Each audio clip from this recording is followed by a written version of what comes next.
Hey, everyone. All right, good morning. Yeah. Call the meeting to order. This is the Criminal Justice and Public Safety Committee meeting for Monday, September 26, 2022. Thanks to all the committee members for attending. The first order of business is to approve the minutes of our prior meeting, which was August 22nd. To approve. Supervisor Seaver, second. Supervisor McDevitt. Any questions on that? All those in favor? Aye. Opposed? Carried. Thank you. First office we'll discuss today is assigned counsel.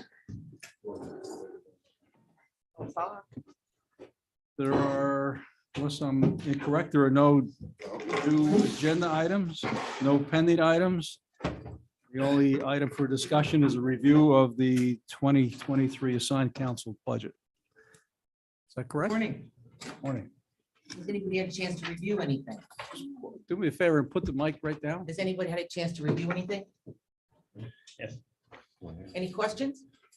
Yes, I basically has to do with maybe just not understanding maybe in full of the nature of the job, but the change in grade and the change in salary from 75,000 to 98,000. I'm trying to understand the justification for that. I've been paid at a grade 13 since I started here. I should have started at a grade 17 Okay, based on state, the way they would have paid me had I been working for the state.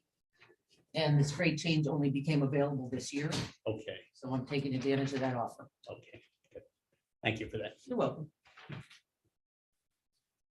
Any other questions? That's it? Come on. All right, we did have, obviously, we had a budget review meeting where several committee members were present. So seeing no other issues, no other questions, yes. Okay, so we get the privilege of the floor. Brad, hang on one second. Anything else from the committee members? All right, seeing none. Privilege of the floor, Supervisor McGowan. Thank you, Mr. Chairman. Troy, just a quick question. I know we had a little incident there. Someone was left behind in the waiting room. I just want to make sure everything Yeah, turned out all right. And yeah, and if we figured out we what figured out happened what there. happened, yeah. Okay. It was. I just want to make sure everybody stays safe. And Yeah. one of the reasons why we're looking for, having armed patrols at our 3 locations, and just to let the board know, and this is one of the reasons why I pushed for a 3rd location. Right. So thank you so much. No, you're welcome. You're cutting me loose? Come on, it can't be that easy. Okay. Seeing other, thank you for appearing. We appreciate it. Thank you. Okay. Next is the district attorney's office, please.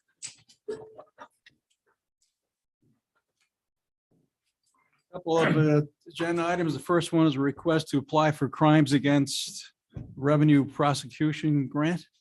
Yes, this is one, if you probably recall, this has been on our budget. We've been receiving this for years and years. And it supplements prosecution of things such as tax crime, unemployment fraud, Medicaid fraud, things of that nature. And it's really based on how many cases fit into those structures, and then we have attorneys and staff assigned to those types of cases. So it is reflected in our budget because we've been receiving it every year. Obviously, we do want to apply for that and hope to receive it again this year. Any questions on this? If not, I'll ask for a motion to move this forward. Board. Supervisor Dickinson, second Supervisor McDevitt. Any further discussion or questions on this? All those in favor? Aye. Carry. Opposed, brother? Carried. Second item is request to fill a legal clerk 2, number 1 position. That's right. That position became available through someone was moved into another position. And so that position is open. This is one of our, something I'll touch on in a minute. Our discovery employees, essentially, I would say that person's job is 95%, if not 100% discovery. So that's all the case files that are coming in. Since Greg Canale's here, I'll look to him. he's part of who gets those once we are able to build them all. So we hope to get that filled so that we can continue to do that and keep up with those obligations. All right, thank you. Any questions on this? From the DA? Motion to move it forward. Supervisor Driscoll, second. Supervisor Dickinson. Any further discussion or questions? All in favor? Opposed? Carried. Thank you. Discussion items. Received notification of receipt for prosecution grant funding for the grant period April 1st, 2022 until March 31, 2023 in the amount of $38,172. That's again, that's similar to the CART grant. We've been fortunate to be getting that on an annual basis. And we just recently got notification that we're getting that again. That's for, they call it vertical prosecution, when you have, say I have a case that starts in local court and I carry it all the way through to the end. If it's it's got to be felonies and serious crimes. Honestly, we have to track all that, and we certainly could far surpass that, but that's the amount that they make available to us, and we always take advantage of the full amount. Motion to move this forward. Supervisor Seaver, second Supervisor. Any further question or discussion? All in favor? Opposed? Carried. Last item is review of the district attorney's budget. You've all hopefully had a chance to review it. We met at committee for a good length of time to review all of the requests and various items. So any discussion or questions on this? Well, let me add, very pleased to say, and I got a notification last week. If you'll recall, I think it was a year ago, the county was able to get about over $330,000 as an award towards discovery, to deal with discovery. That first award, we had every reason to believe was a one-time deal because the money was coming from Manhattan asset forfeiture and then spread amongst the counties. And there was a lot of heavy negotiating and I guess lobbying, to be frank, to have that become a part of the state budget to help offset these expenses. And we're lucky because we have high arraignments to get a very big number. So we received that again this year. Well, we're in line to receive that. All our applications are in. We're waiting for that. And I've heard that may become something that we see as an annual allowance, which would be terrific. What we did is split a portion of that with our office and the sheriff's. So as it reflects on our budget. So I'm not reflecting 339 here. I think it's like 212, and then the budget, the rest will be in the sheriff's side. So that's just, I'm really happy about that because that's a significant amount. Congratulations. Thank you. Supervisor Seaver. Thank you, Mr. Chairman. I do have just a question now that I see some handwriting on here about the 2.5% for COLA for all non-bargaining employees. One of the things at NISAC that they brought up, and perhaps it's something that can be addressed at our budget meeting or by our acting county administrator at that time, but NISAC asked us to come back and talk about the fact that the projected COLA increases in 2023 federally for Social Security, it's projected at 8 to 10%. And they said it will have a tremendous impact on counties as unions and other employees start talking about this change in the COLA projection. So I don't know how that or how immediately that impacts our county or county government, but I do know it's something that NISAC has asked us to pay particular attention to, because as that federal COLA changes, an 8 to 10% increase will make a significant difference in our budgets. Yeah, so that number comes from, I think, what was contracted, the CSEA. So we were just looking at what their anticipated amount was, and that's why we chose that number. No question, that's not a reflection of what's going on. I will say the county really stepped up for a CSEA and non-union recently, addressing salaries. So I'd like to think that's going to help in that regard. I can say it certainly had an impact in our office, absolutely. And not just me, but the whole department's extremely grateful for that. But I mean, you raise a good point. Obviously, we all know 2.5 is not what's federally occurring, but that we just chose that number based on what the CSEA was making. Supervisor Driscoll. Thank you, Chairman. Good morning, Jason. Earlier this year, we heard some concerns about staff retention and staff recruitment. Can you talk about, is it a good situation in your office right now? Right now, I'm really, really happy with where we're at. We're almost, as I mentioned earlier, we're got that one spot open. Obviously, there's concerns. I'm part of the State District Attorneys Association.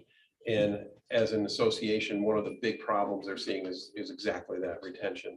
And I think a lot of it's come from those discovery reforms. What I've tried very hard to do is not have anyone just pigeonholed in. It's not a very rewarding job if you're only doing discovery. So I'm trying to get people to have a broader experience. Though it might be convenient to just have someone doing that, I think you're going to see tremendous turnover, particularly in the attorneys. So we're trying to work the less experienced attorneys into more than just that. And we've had good luck and good fortune with that. So, I'm pleased for Warren County. Statewide, it still continues to be an issue in the field. And, obviously I keep an eye on that, and we try very hard to make it a rewarding job where people get opportunities to grow when they're in the department. So essentially, you're divvying up the non-attractive aspects of the work, and as best you can. What I try to do is not have any attorney be 100% just every day you come in and do discovery. So they're also going to have courtroom. Everyone will have courtroom responsibilities, a chance to shadow with a more experienced attorney, get them to develop some of their other skills, I guess what I would say. Yeah. I thought Supervisor Siebert's comments relative to COLA and Social Security are very pertinent and very good ones. I mean, I read about the increase in Social Security, and I was kind of surprised. Seemed like a most unusual type increase. So I would hope that our treasurer's office, maybe you could pass that along to our treasurer's office, that just to ensure that he does at least some sort of a study to ensure that we're moving in the right direction here going forward. Administrator. Thank you. So noted. Tammy came back from the conference with that information as well, so that it's all being plugged in for consideration. Thank you. Thank you. Any other questions, discussion from the committee members? It's Supervisor a different topic. Is that okay? It's a different topic. Anything for Jason? Yes, the Saturday's newspaper had a front page relative to the I guess the infamous David Decker case, and it seems to have gone on for a long time. It seems to be almost a made for movie type series. Okay, it's got a lot of elements of politics, intrigue, and your comments relative to when your response to the appeal would be ready were, I think that's the way I would have written them, exactly the same way, because I read that and I said, that's nice and unclear. Okay, it's not very specific. Okay, so I guess that would be my question. Your response to Attorney Slate's appeal. When do you think it will be ready? It'll be ready within the time frame. So there's designated time frames. We has that in all cases you have as of right some extensions. I'm expecting that's going to be employed here. Here's what I would say, with all respect to newspapers and filings of things. We argue our cases in the courtroom and in our filings, and that's what we're going to do with this case, just as we did and prevailed at trial. I think many people get excited about things they consider salacious. I think this is a fairly straightforward case, theft case, and the jury agreed with that. I mean, it's a complex case, but the question on appeal really are were errors made, things of that nature. And anytime you have a case like this one that I think went into 4 weeks, and if you'll recall, it was one of the few cases in the state that continued into the COVID pandemic. So when the court shut down, we were still on trial. And that had a big impact on why I think our timeframes are all sort of delayed, right into COVID. The defendant was remanded that day, and then he was released by the appellate division because there was concerns with COVID. And he's remained released since that. And so we're now in that process, and certainly we'll have a filing that will be, addressing the law and all our legal arguments. And then there's going to be oral arguments, I presume, as well, down at the third department. The timing of all that, I can't give you exact dates, but everything's on track as it normally would be. Thank you very much. Appreciate it. Any other questions from the committee members? Privilege of the floor. Anyone else? Seeing none. Jason, thank you very much for being with us. Yeah, great. Thank you.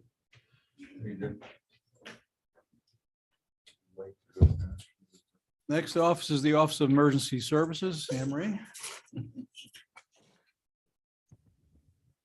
Got a couple of requests. The first one is a resolution request for a new contract with Quick Series Publishing for the development of a customized mobile application for the period November 1st, 2022 to October 31st, 2025. This is something that we've been waiting for. Yes, Go it ahead. is. So I do have just a question on my end. I'm kind of looking at our first request and then the second request. And I'm wondering if maybe we put them together, or should the request for the funds be before the contract?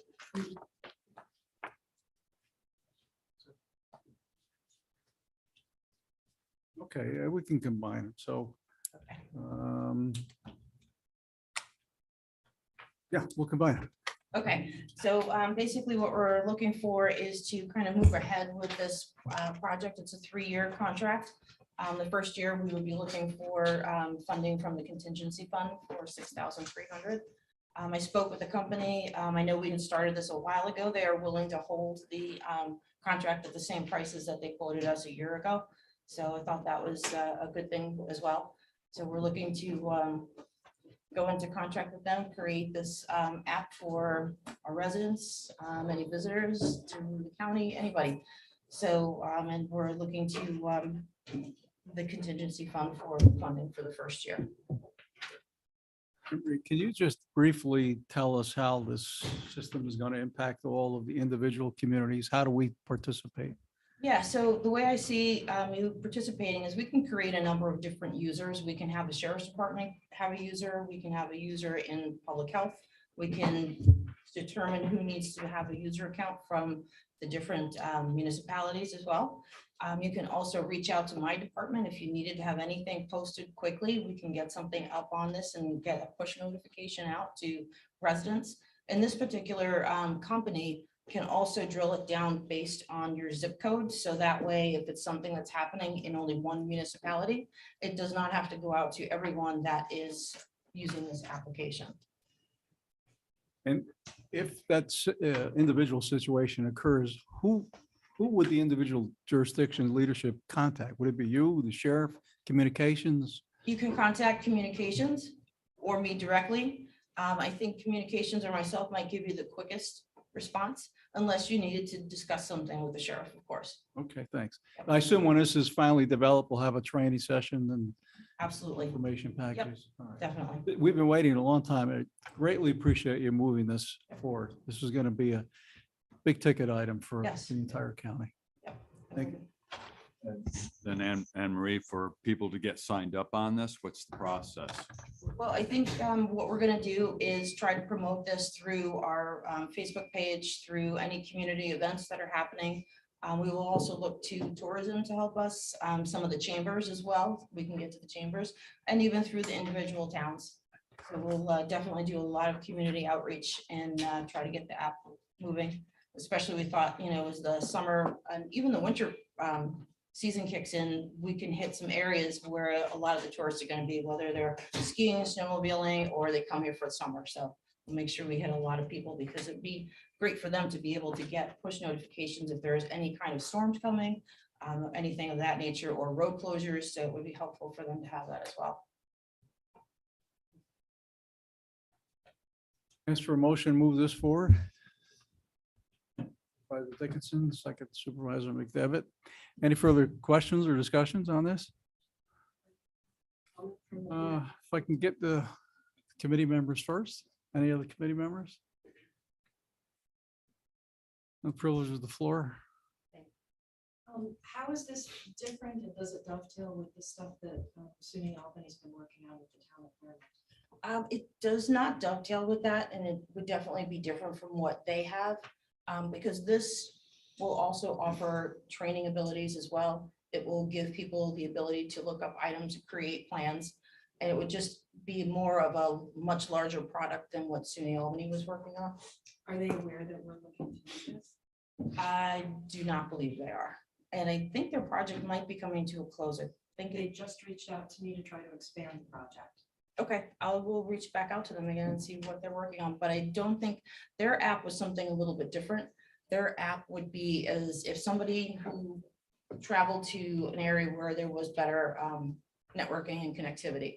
And then that person traveled up north, say to North Creek or Johnsburg, where there wasn't any, their phone would be able to communicate and put the information on someone else's phone. So it's kind of definitely a different kind of application. So do we have any concerns that the app that you're proposing would not have as much applicability in areas of the county that don't have that kind of connectivity? I don't think so. I think this would be able to work because it's an application that also has other things built into it that you'd be able to access sometimes without connectivity if you were offline. So it's offering more to our residents than just for push notifications. Any other comments from privileged floor? We have a Supervisor. Thank you, Chairman. Emery, I just want to thank you for having the foresight to order all of those COVID test kits.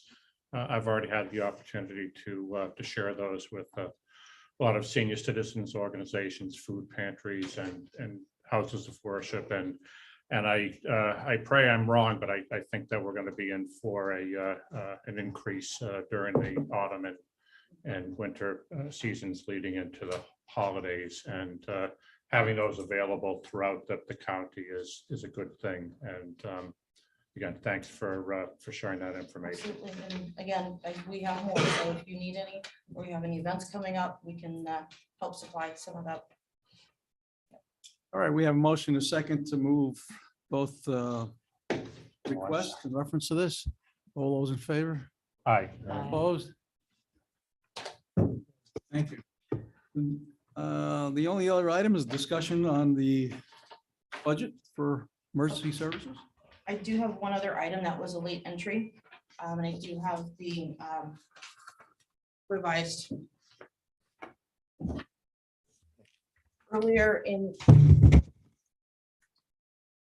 last week, we had received resignation for the emergency medical services coordinator. And we would like to, there's a notice of intent to fill.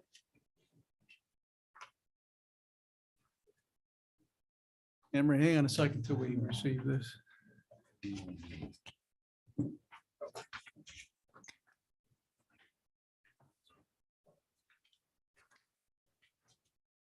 Three.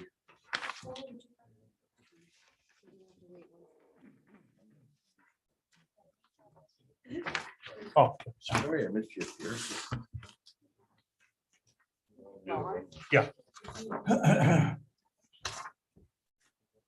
This is a request. Let me read it so we're all on the same page. Request to fill the position of EMS coordinator at an annual salary of $13,275. So I completely apologize for the very last minute late entry. I had emailed everyone on the committee on Friday, so that way you were aware that we were doing this. And it would be very important to be able to get this filled as quickly as possible. This is because we had a resignation. Yes, yep, earlier last week, we did have a resignation from the current coordinator, yes. The motion to move forward, Supervisor Seaver. No, I had a We had a question. question. We had a motion by Supervisor Dickinson, second by Supervisor Driscoll. Question, Supervisor Thank you, Seaver. Chairman. Emery, was an exit interview offered and conducted to the employee that was leaving? Not yet. We're still working through that. The last day is October 1st. So we'll get that in before October 1st.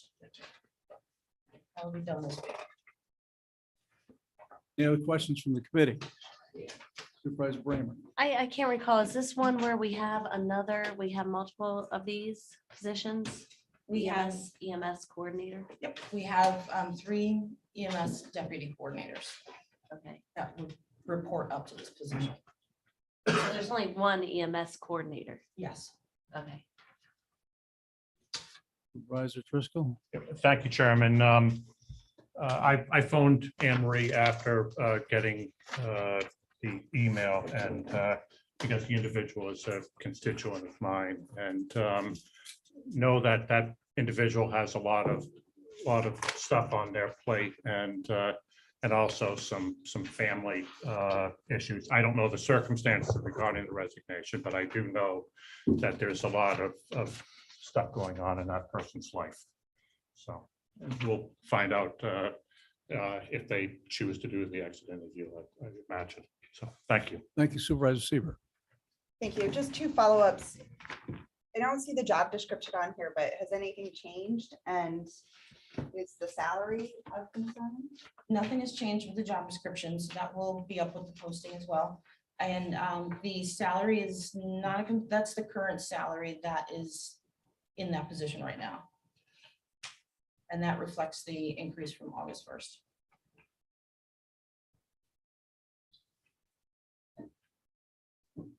Supervisor Bramer. This salary matches the fire coordinator. Is that correct? Yes. Okay. Any other questions from the committee? All right, we have a motion and a second. No further discussion. All those in favor? Hi. Opposed? Abstain.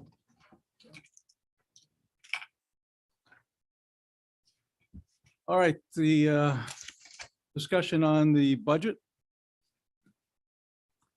Any questions for Emery? Supervisor Bramer? Thanks. On the first one, the first sheet on the 200s equipment, that's going up like 2 or 3 times for fire prevention and control. Can you tell us what's going on there? Yeah, so in the 200s, we did have a small decrease in the amount from increase funding needed based on an estimate to outfit replacement fire coordinator vehicle. We've got to do lights, sirens, console, and command cabinet. So we've had this particular vehicle go out to bid and we're not successful getting any bids on it. So more than likely, we will have to do a lot of the customization ourselves, and that's what this is for. Radios, we have radios and antennas needed for replacement for the fire coordinator vehicle. Other equipment, 20,000 is requested to support the countywide marine rescue team. 3,000 is requested for new turnout coats for the fire coordinator, 1 for deputy coordinator, and existing coats have been handed down for decades, so the coats are quite old.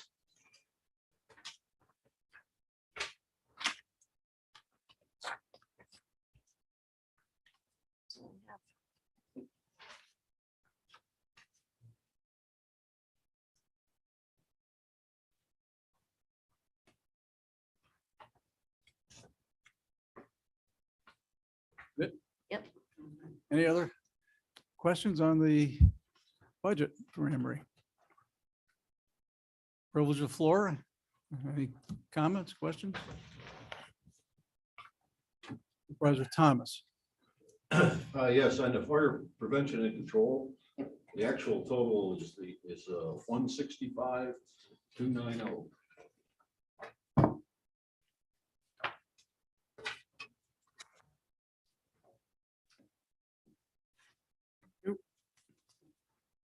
Any other questions, comments? Emery, thank you for being here. Appreciate it. Did you have anything else you wanted to go over for discussion items at all, or no?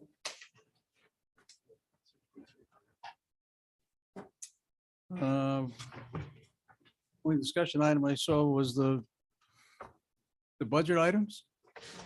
Okay, I guess, So, yes. I know, I thought, Oh, There is, we did just get over the weekend here a request from Hudson Valley Wireless for being able to, they've been asked to provide redundancy for the World University Games at Gore Mountain. Right now, there is only one fiber optic line going into that area. If anything should happen to that, there'd be no TV, no communications of the sort going out to the rest of the world for these games. So it's very important to have redundancy.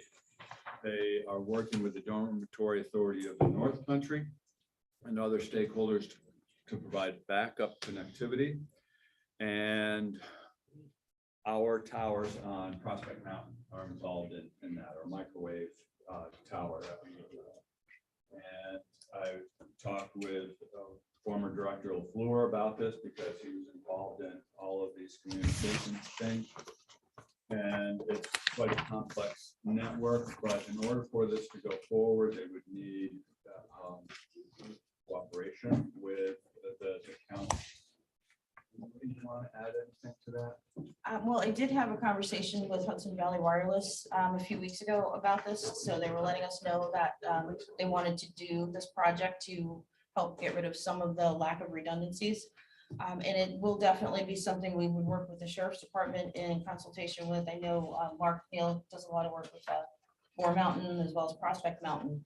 And the other thing, you know, that could stem from this is a way to possibly increase some broadband in the North Country. So I think it will have a good end effect once the games are over. So maybe we'll see some other benefits come out of this. At this point, Mr. Chairman, I would say that,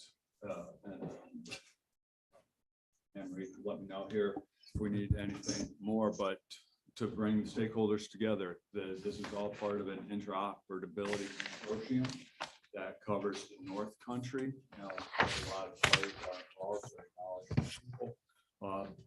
Perhaps the Office of Emergency Services can help coordinate, bringing everybody to the table. The Sheriff's Department definitely has to be quite involved in that because it goes to the communication center and much of the stuff terminates or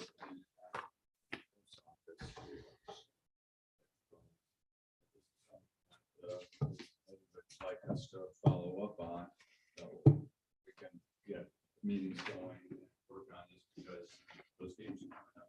certainly, good recommendation. Thank you. Supervisor Seaver? I just, to follow back up on a question previously, I abstained from that vote, just wanting some more information, but I know that you did say that the fire coordinator salary is the same as what we're advertising the EMS coordinator salary. But in your budget, I see the EMS coordinator was 11,845, but this request is for 13,275. And the fire coordinator is at 11,845. Yep, so that does not reflect the 8-1 increases that were given. The 8-1 increases brought both those coordinator positions up to the 13,275. Okay, so all of these budget documents, the salaries are all pre-August 1. Yes, they're all pre-August 1. Is that true for all of our Yes, Tammy? Yes. documents in front of us? Okay. And it's $15 an hour for both then? On there it is. And But now it's more, I got it. yeah, Okay. yeah. Mhm. Thank you. You're welcome. Supervisor McDevitt, you had a Yeah, question? just to get back to Gore Mountain just for one sec. In terms of what is actually proposed, you were talking about the physical installation of a new fiber optic line? No, okay. No, this would be riding on microwave tower linkages that we have and the various fiber optics that do connect them. There will be some new equipment that will be required. But it's mostly being able to ride on the networks we have right Okay. now. So, thank you. And with that possibility, as Emery had pointed out, the residual of this could be expanded broadband throughout these areas. But again, a lot of players involved in this whole scenario here. I mean, countywide, different counties, different national communications companies. I mean, so this is so it would seem as if sounds pretty high tech, sounds pretty sophisticated, and the specific timeframe involved and how from start to finish. I don't have a start to finish on it, but Jason from Hudson Valley Wireless was optimistic that we can get this done in time for For the the games. university games. They are also working up for Whiteface. They are in the same position as well. So that's all that. And you're right, there are a lot of stakeholders. State police are involved, FBI is involved, of course, all of our services are involved as well. Thank you. Supervisor Hogan? No, go ahead, please. Number first? No, go ahead. Oh. Oh, Thank you. yeah, go ahead. Is this gonna require investment by the county? There was no mention of investment by the county. None yet. The reason I'm asking is if a request for funding is coming, can we engage with them without a competitive process? That I'd have to check on. Supervisor? That was essentially my question. Okay. So- All right. Anyone else? Supervisor Bramer? Well, do we need to do anything today, or is it enough that the consensus of the committee is that you have further discussions?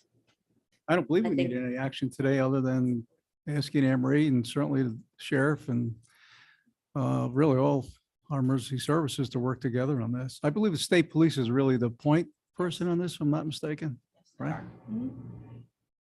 Supervisor Bramer? I do have one more going back to the budget.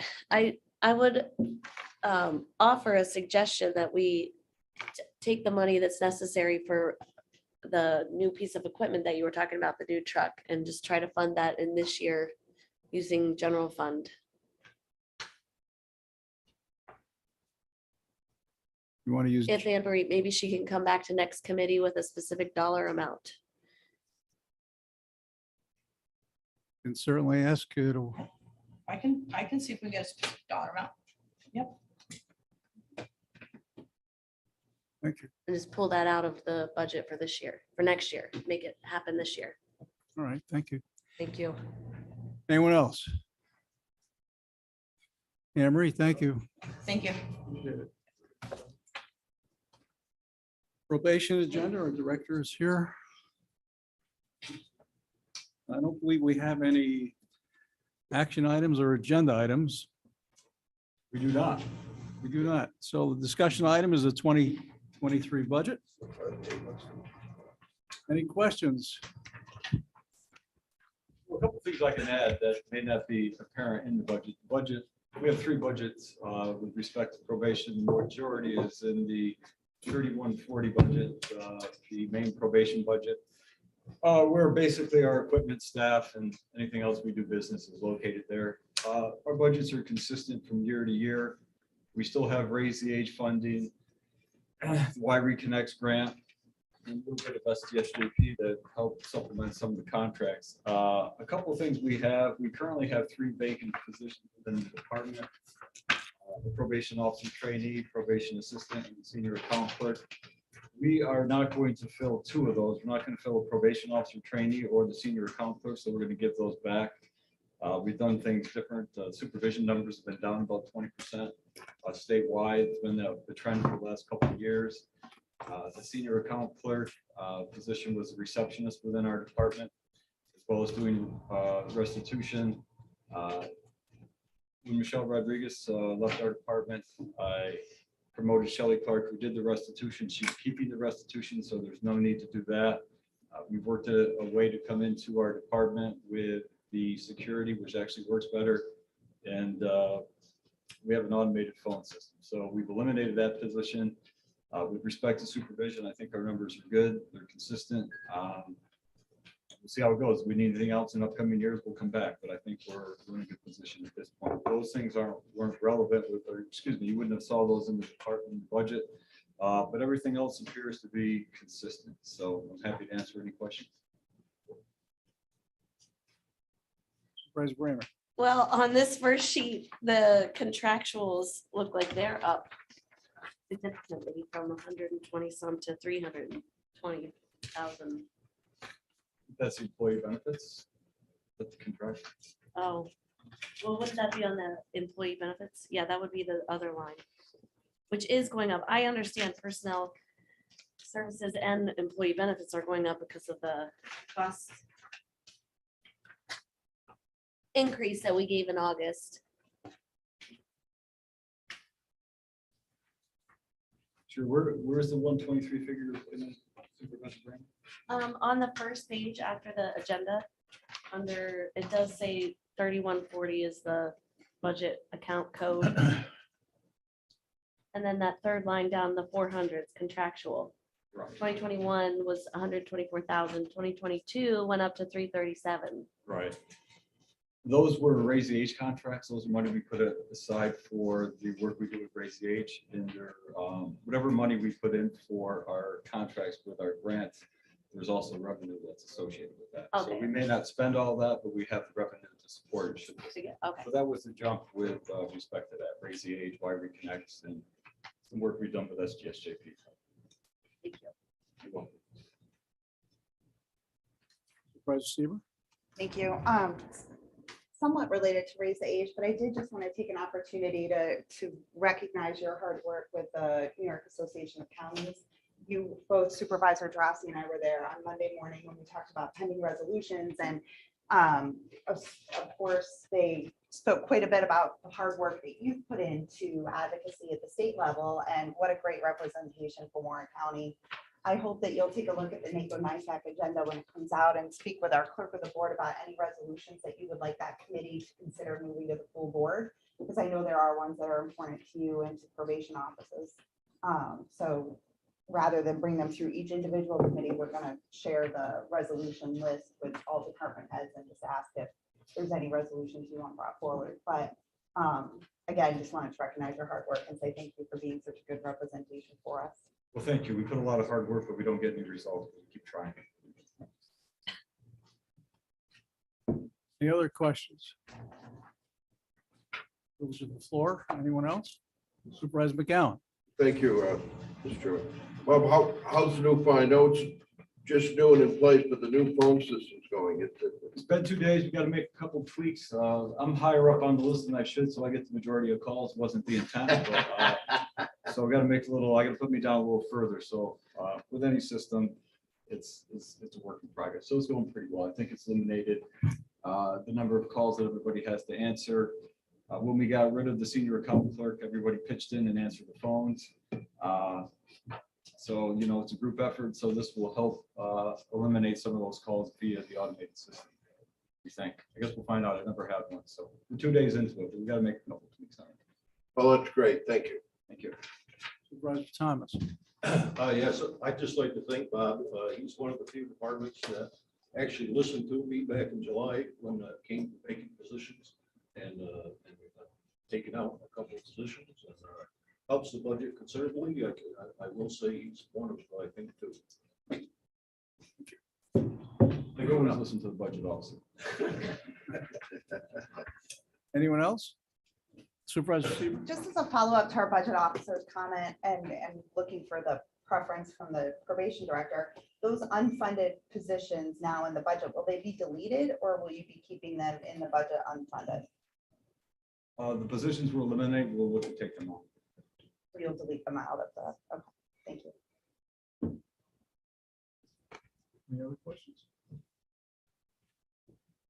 Seeing none, thank you very much. Appreciate your preparation.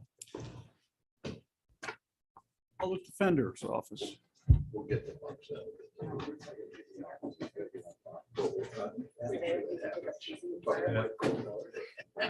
Thanks. Yeah.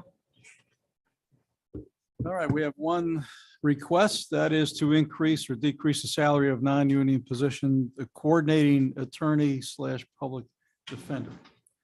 Give us the background on that. Chairman Dressy, Chairman Gary, honorable board members. First item I have placed on this agenda for requests is to increase or decrease the salary of a non-union position. That is to place this position in uniformity with resolution 417 of 2022.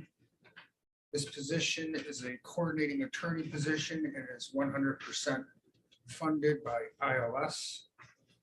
This position oversees pleadings, legal memorandums, legal research, and assists in the supervision of attorneys in local criminal and family courts. This position was hired in August, but not filled until September 6th. It was therefore omitted from the list of jobs applicable to the resolution of 417. We'd ask, in the interest of maintaining balance and uniformity throughout the pay scale structure of our department, and in fact, the uniformity pay scale structures throughout the county, respectfully seek that this position be included in the across-the-board salary adjustments made by the board in August of this year. We could probably provide a little clarification maybe from Amanda. first. I do have one question. So I'm looking at resolution 417. Coordinating attorney dash public defender listed there. Do you have more than one? That was the part-time position. This is the full-time position. And now also it's my understanding that positions that were not filled, were vacant, were not given the $5,700 similar to the tourism director. So that's why it's not on this. We actually had two Oh, my bad. positions. One received it. One did not. Gonna dock your pay for that.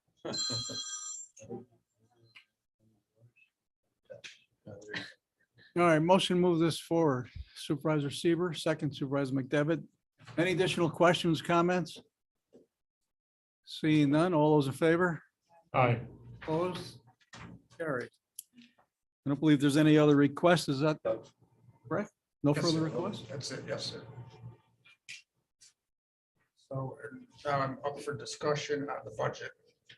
And I will make a few comments and then open the floor for questions either to myself or our budget chief, Aaron Brothers. As you can probably see from our budget sheet, we've created GL codes to correspond with all of our ILS grants and distribution revenue streams.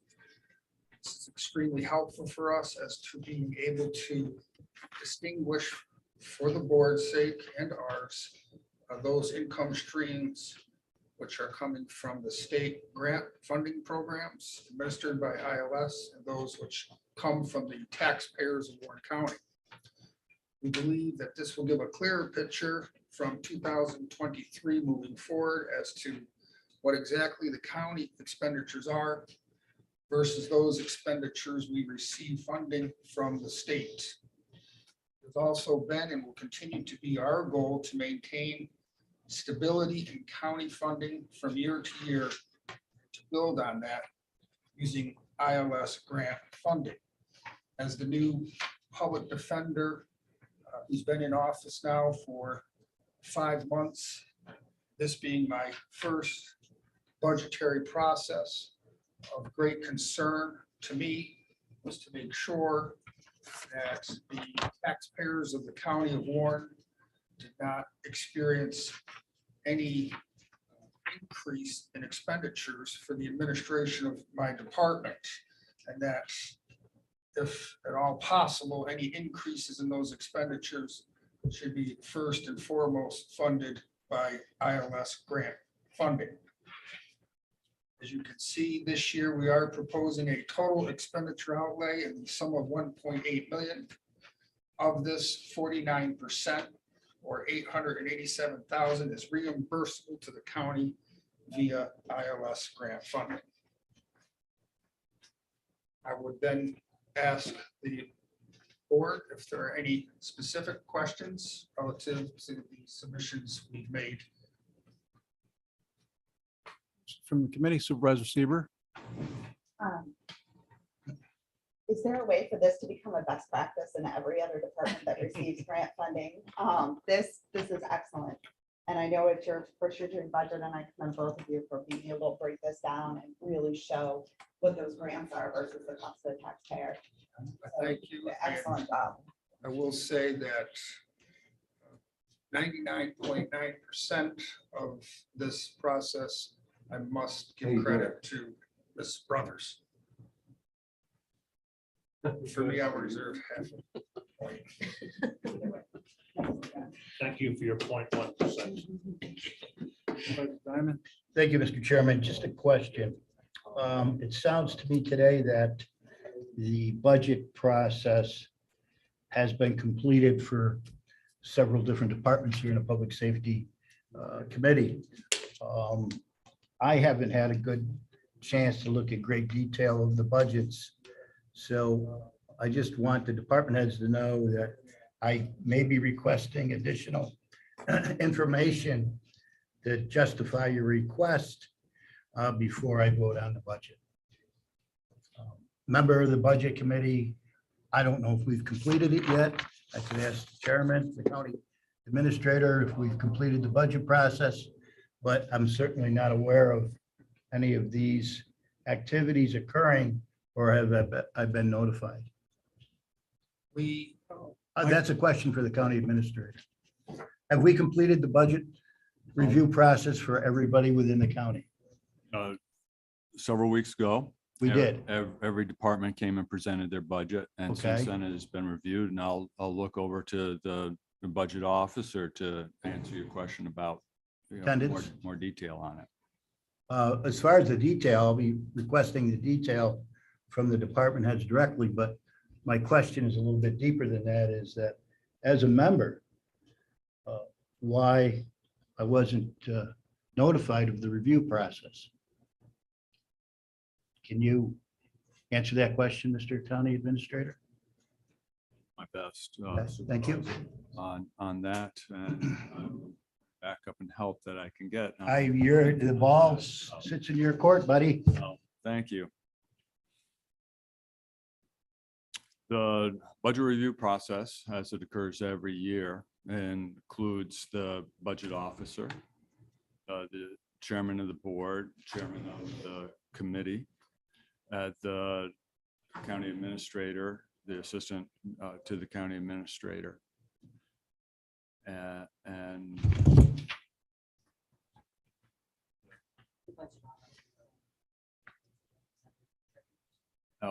budget representative from Treasurer's Office, which is Rob Lynch. So that is the core of the folks that come to the table to hear the presentation, ask questions of those.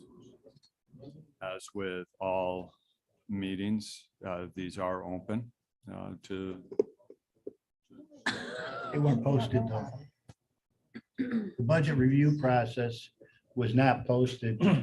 I had the privilege and enjoyment to sit in on several review processes when Brian Moore was the county administrator, he notified me that. So I'd like to suggest going forward that we offer the opportunity to the members of the budget committee to sit in on the review process. It's very difficult to approve a budget when you're not familiar with the requests or the justification. So I will be taking that amount of time, going to the time where we adopt the budget to make my points. Thank you. You're welcome, Supervisor.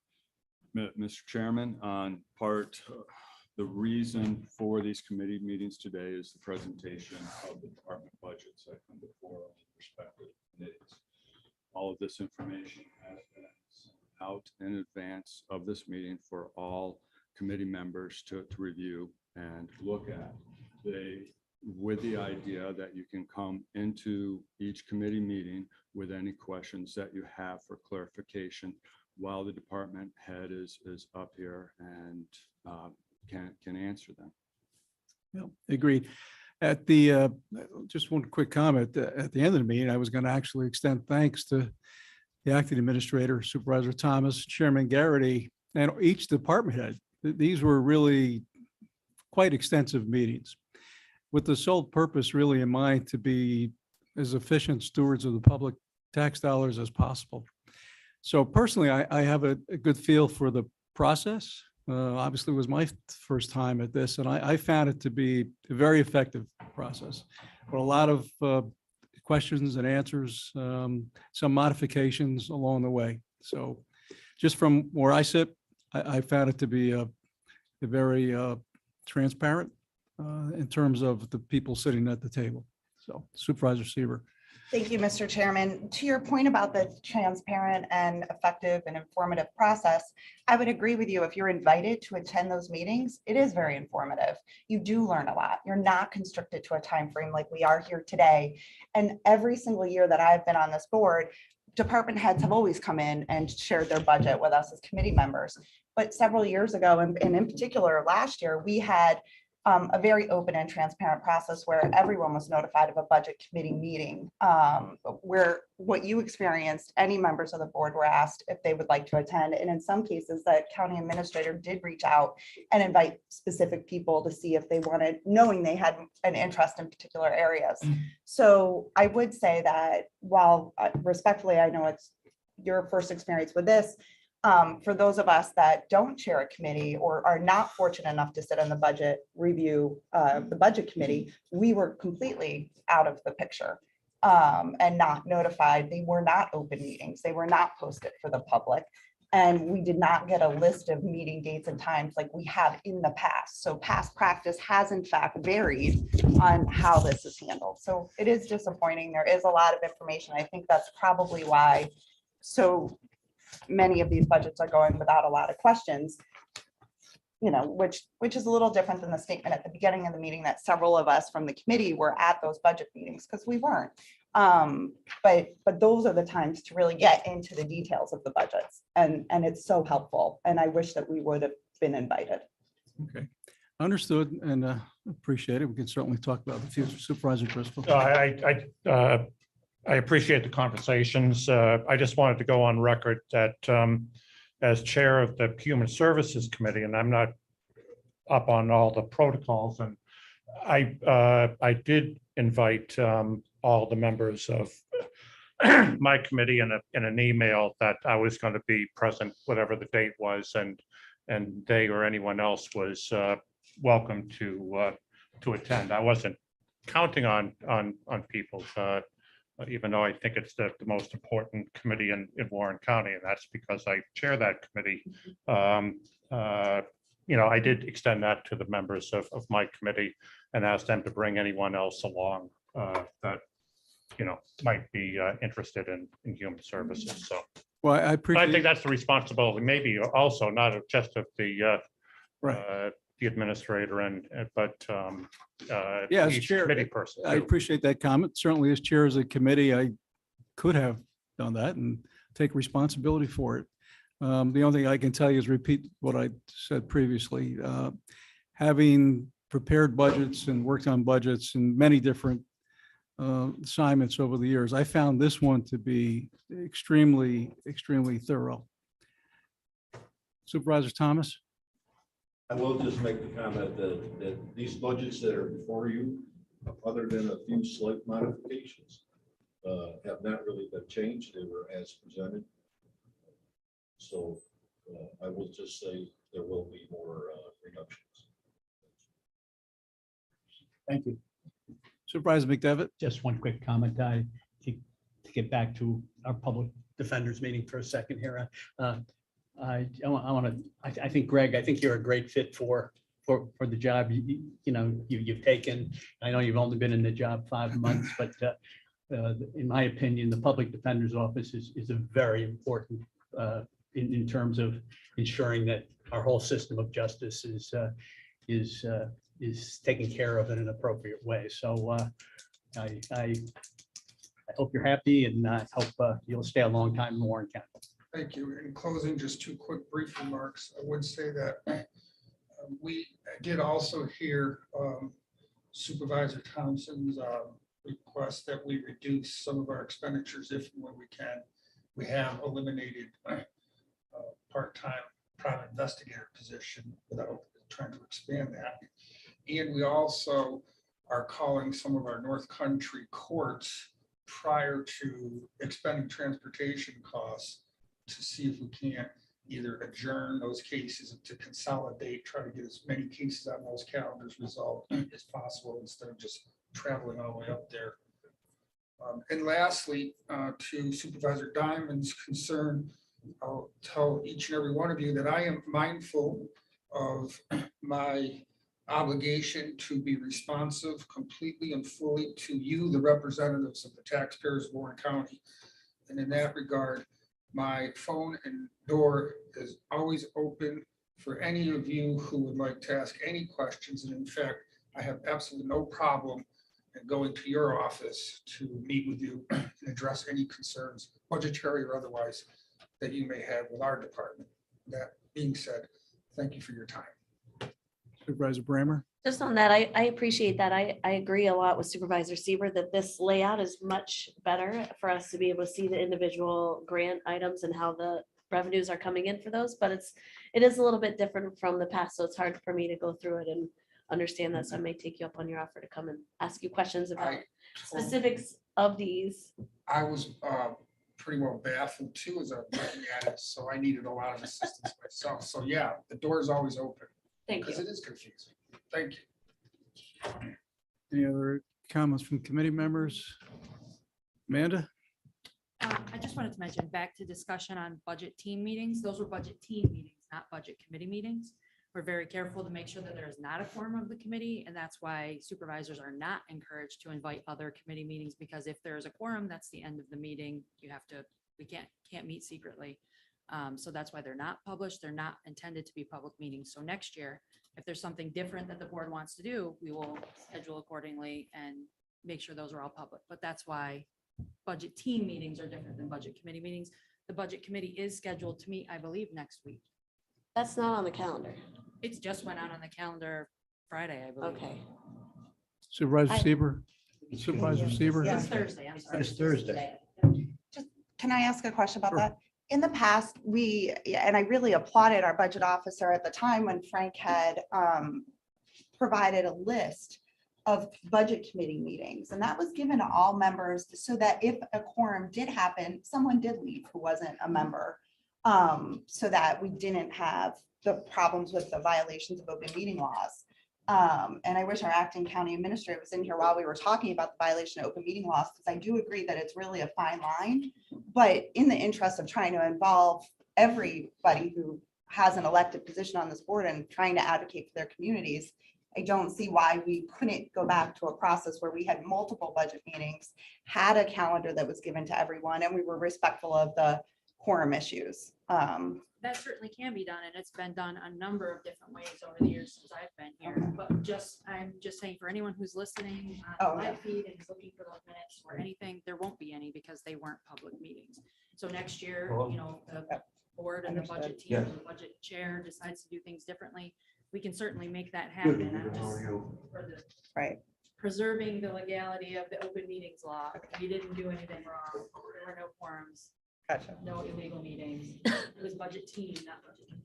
Supervisor Bramer. Thank you. With respect to the budget team meetings, I appreciate that and realize that we certainly don't want to violate open meetings law. And I think it was a little harder this year, given that our administrator was also a voting supervisor. So it may have been a little bit trickier. However, people should still have been notified that these were happening so that maybe one or two supervisors could sit in there and listen, and who wanted to, if they were interested in learning more of the details and being there for the questions and the answers.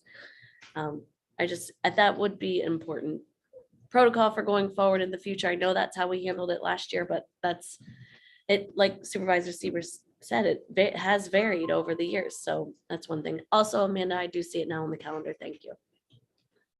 Budget is this Thursday for anyone who's interested, because that will be open, correct? That's an open meeting. Thank you. Thank you. Any other questions, comments?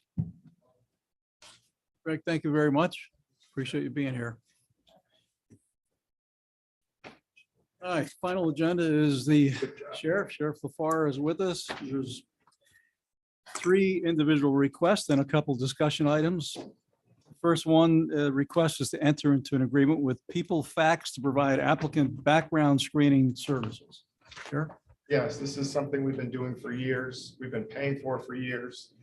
And we're just advised that we have to have an agreement. This would just be the blanket agreement not to exceed $5,000 per year annually. We don't come anywhere near close to that. It's about $200 per submission, and it's just background submission for prospective employees. Should move this forward. Supervisor McDevitt. Second. Supervisor Bramer. Any discussions or questions on this? Supervisor Seaver. Thank you. Just a quick question. I know in the past, we've talked about the sheriff's office assisting with our background checks. Is this just for your employees? Yes, just sheriff's office employees. Because I believe we do incur costs to do background checks for other hires within the county. Is this something that we can partner with the sheriff's office to do those background checks? I'm confident that this vendor could be utilized for your purposes as well. It may be different security levels based upon the type of employment. But people facts, we've been pleased with them. We've been using them for several years. So I don't know if we'd get a better cost if we were providing more work, but we'd have no issue, obviously, entering into a mutual agreement countywide. Is that something that perhaps our acting county administrator could look into and report back to us so we could find out if it is a cost savings and something we could utilize throughout the whole county?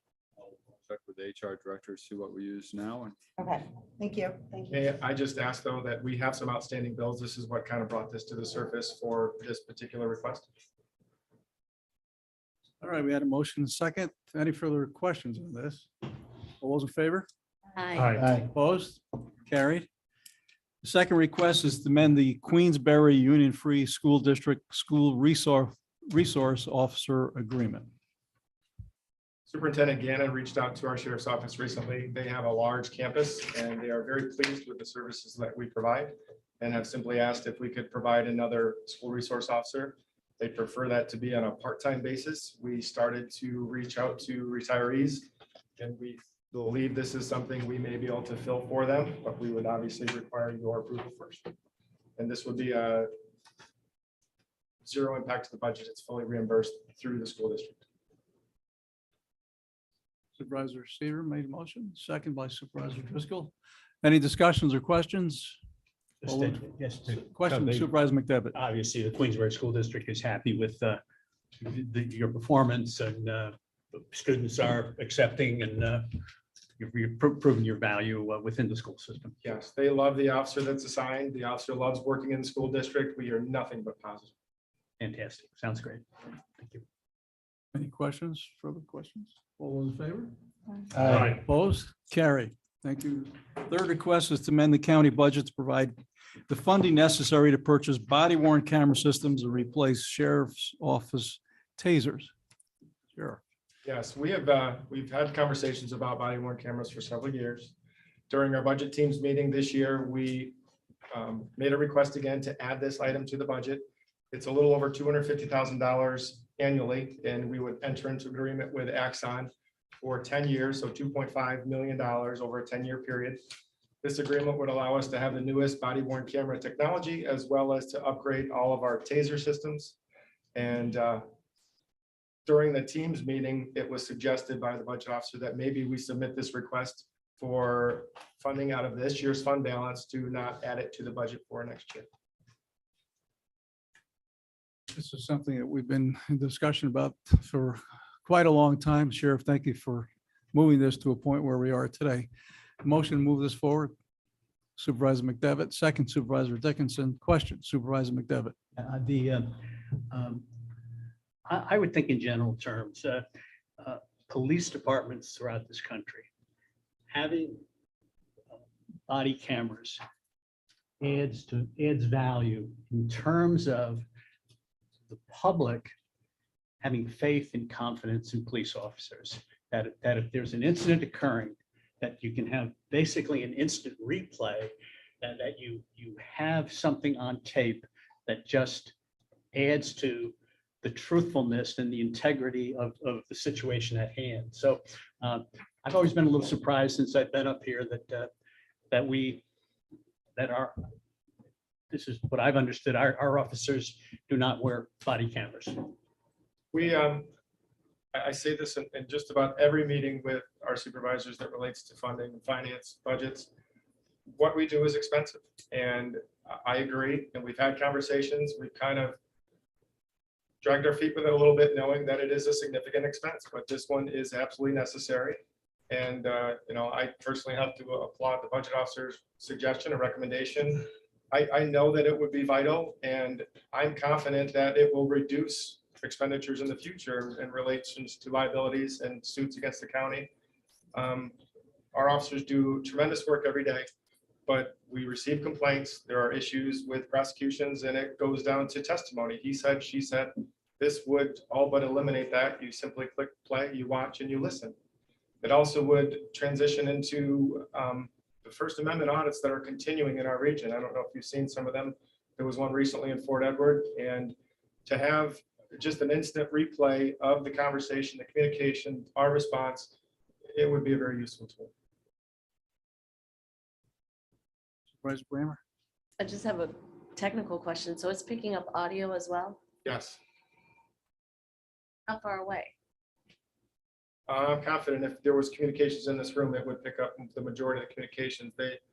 The response is to try to have it not enhanced, so it would be what an officer could see or hear. So if there were a review of an incident in low light, you don't want to enhance the light. You want to make sure that the person watching the video is seeing it and hearing it similarly to a human being would see and hear on a scene during an incident. Sheriff, the company that you're going to work with, I would assume it's the latest technology and advanced state of the art as possible in terms of audio and video. Yes, it is. We recently conducted a test with Axon.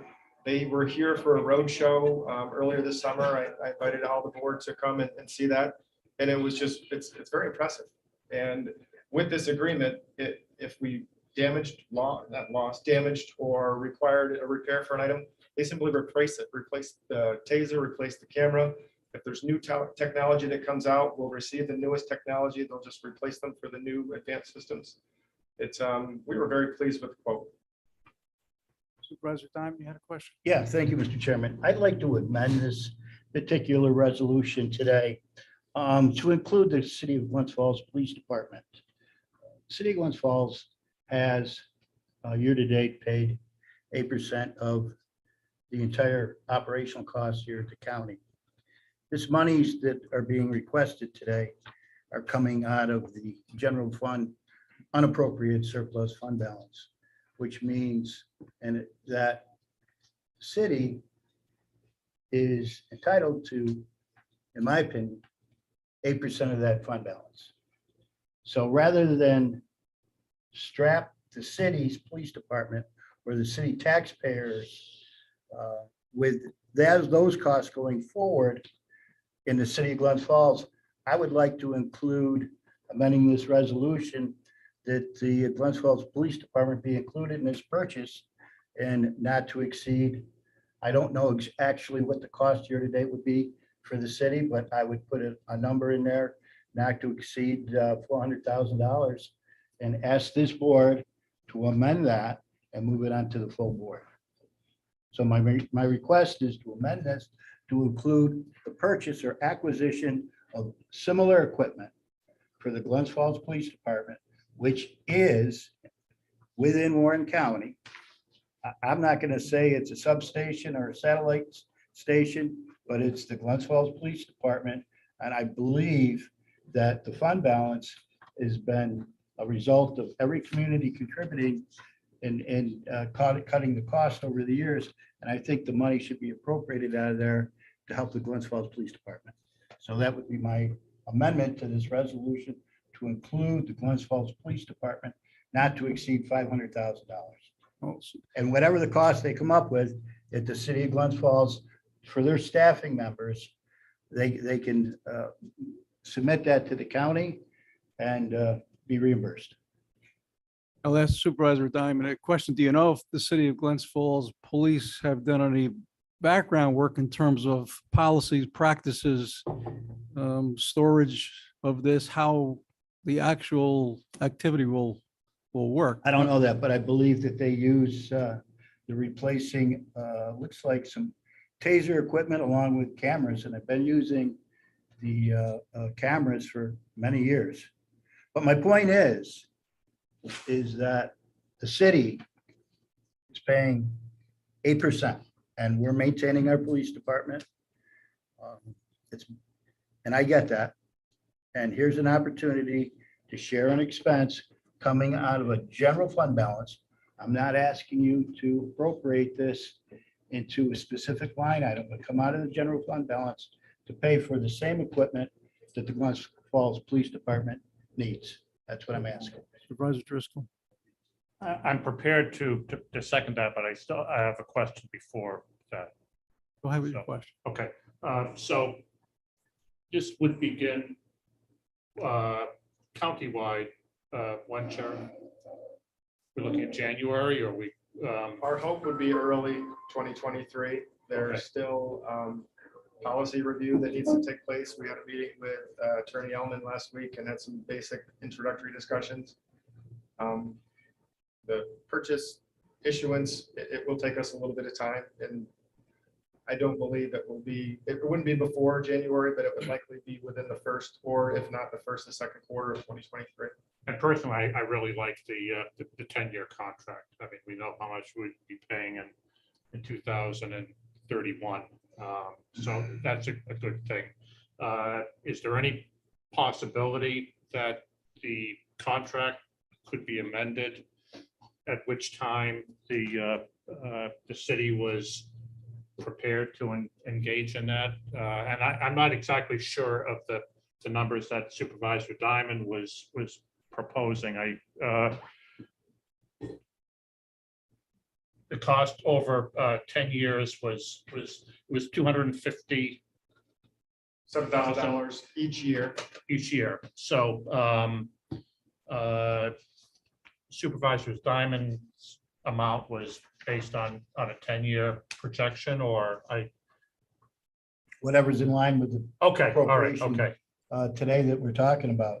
I wouldn't even want to try to speculate. I'm confident that if they are using, which I believe they are, the same technology, they already entered into an agreement. So you'd be offering them money that they're already paying for in a contract. I don't know how that would work in an intermunicipal agreement with the city, or where that would end. Do you start purchasing their pistols and firearms and vehicles and whatnot? I would prefer to just let the supervisors handle that and steer it out of it, if that's what you're prepared to do. We certainly can get the reimbursement cost, or if the city decides they don't want our generous proposal, that's their call. But I'd be more than happy to get the reimbursements cost, but we're talking about moving monies today, and I thought it'd be appropriate to bring that subject matter up now, specifically when it's coming out of the fund balance. So that's why I put a not to Right, yeah, exceed okay. cap. It may be 50,000, maybe Yeah, 100,000. I don't know what that number is, but it's a lot easier to move it, would be to move the monies or get approval today and figure out the details. I'll have most of the details at the next board meeting, committee meeting. Supervisor Bramer. Thank you. Thanks. I saw your hand up. Thank you. I did have my hand up earlier. I'm prepared to support the expenditure out of the general fund. I think that's a good idea to get it paid for out of the general fund now.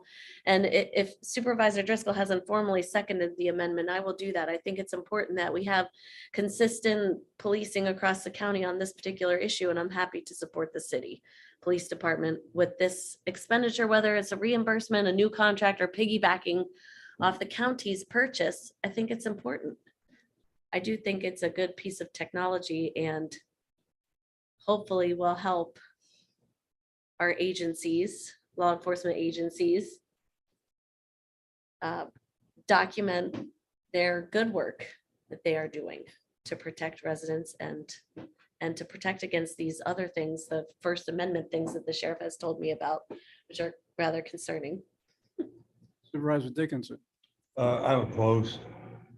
I think we should allow the sheriff to continue on. He's put a lot of time and effort in this.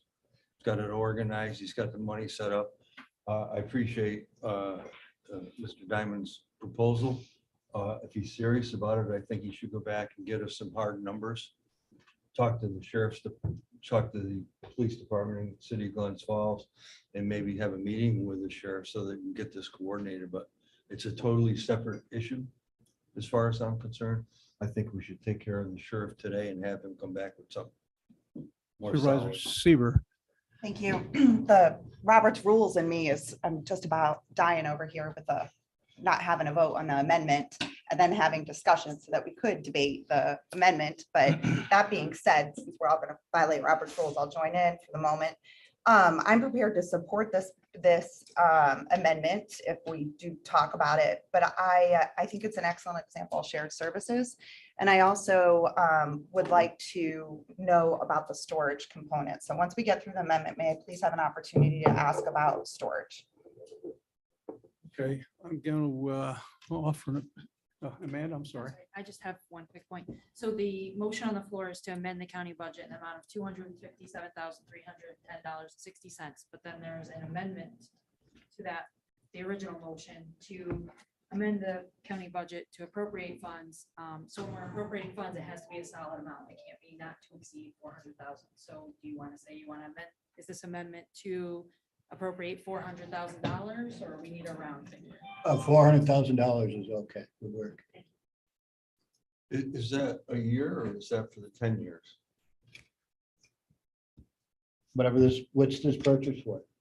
This would be just for Just one. Again, our agreement is that this $257,000 would be actually paying for the equipment for 2023. So we would commence the process, use. So some next year you're gonna 2022 come back, funding, okay. and then each year there'd be a recurring expense of $250,000+ for the life of the 10-year period of this contract. So the expense would be for the life of the 10-year contract, 400,000? So you're looking at 20,000 a year, 40,000. 40,000? Yeah. Quick math. Okay.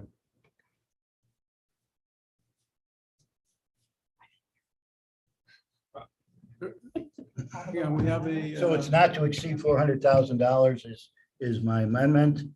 And I will bring more information to the committee and narrow that scope down and cost, but I figured using a general term of, I thought originally of doubling the 257, but $400,000, I think the city would appreciate whatever the county would do to help them.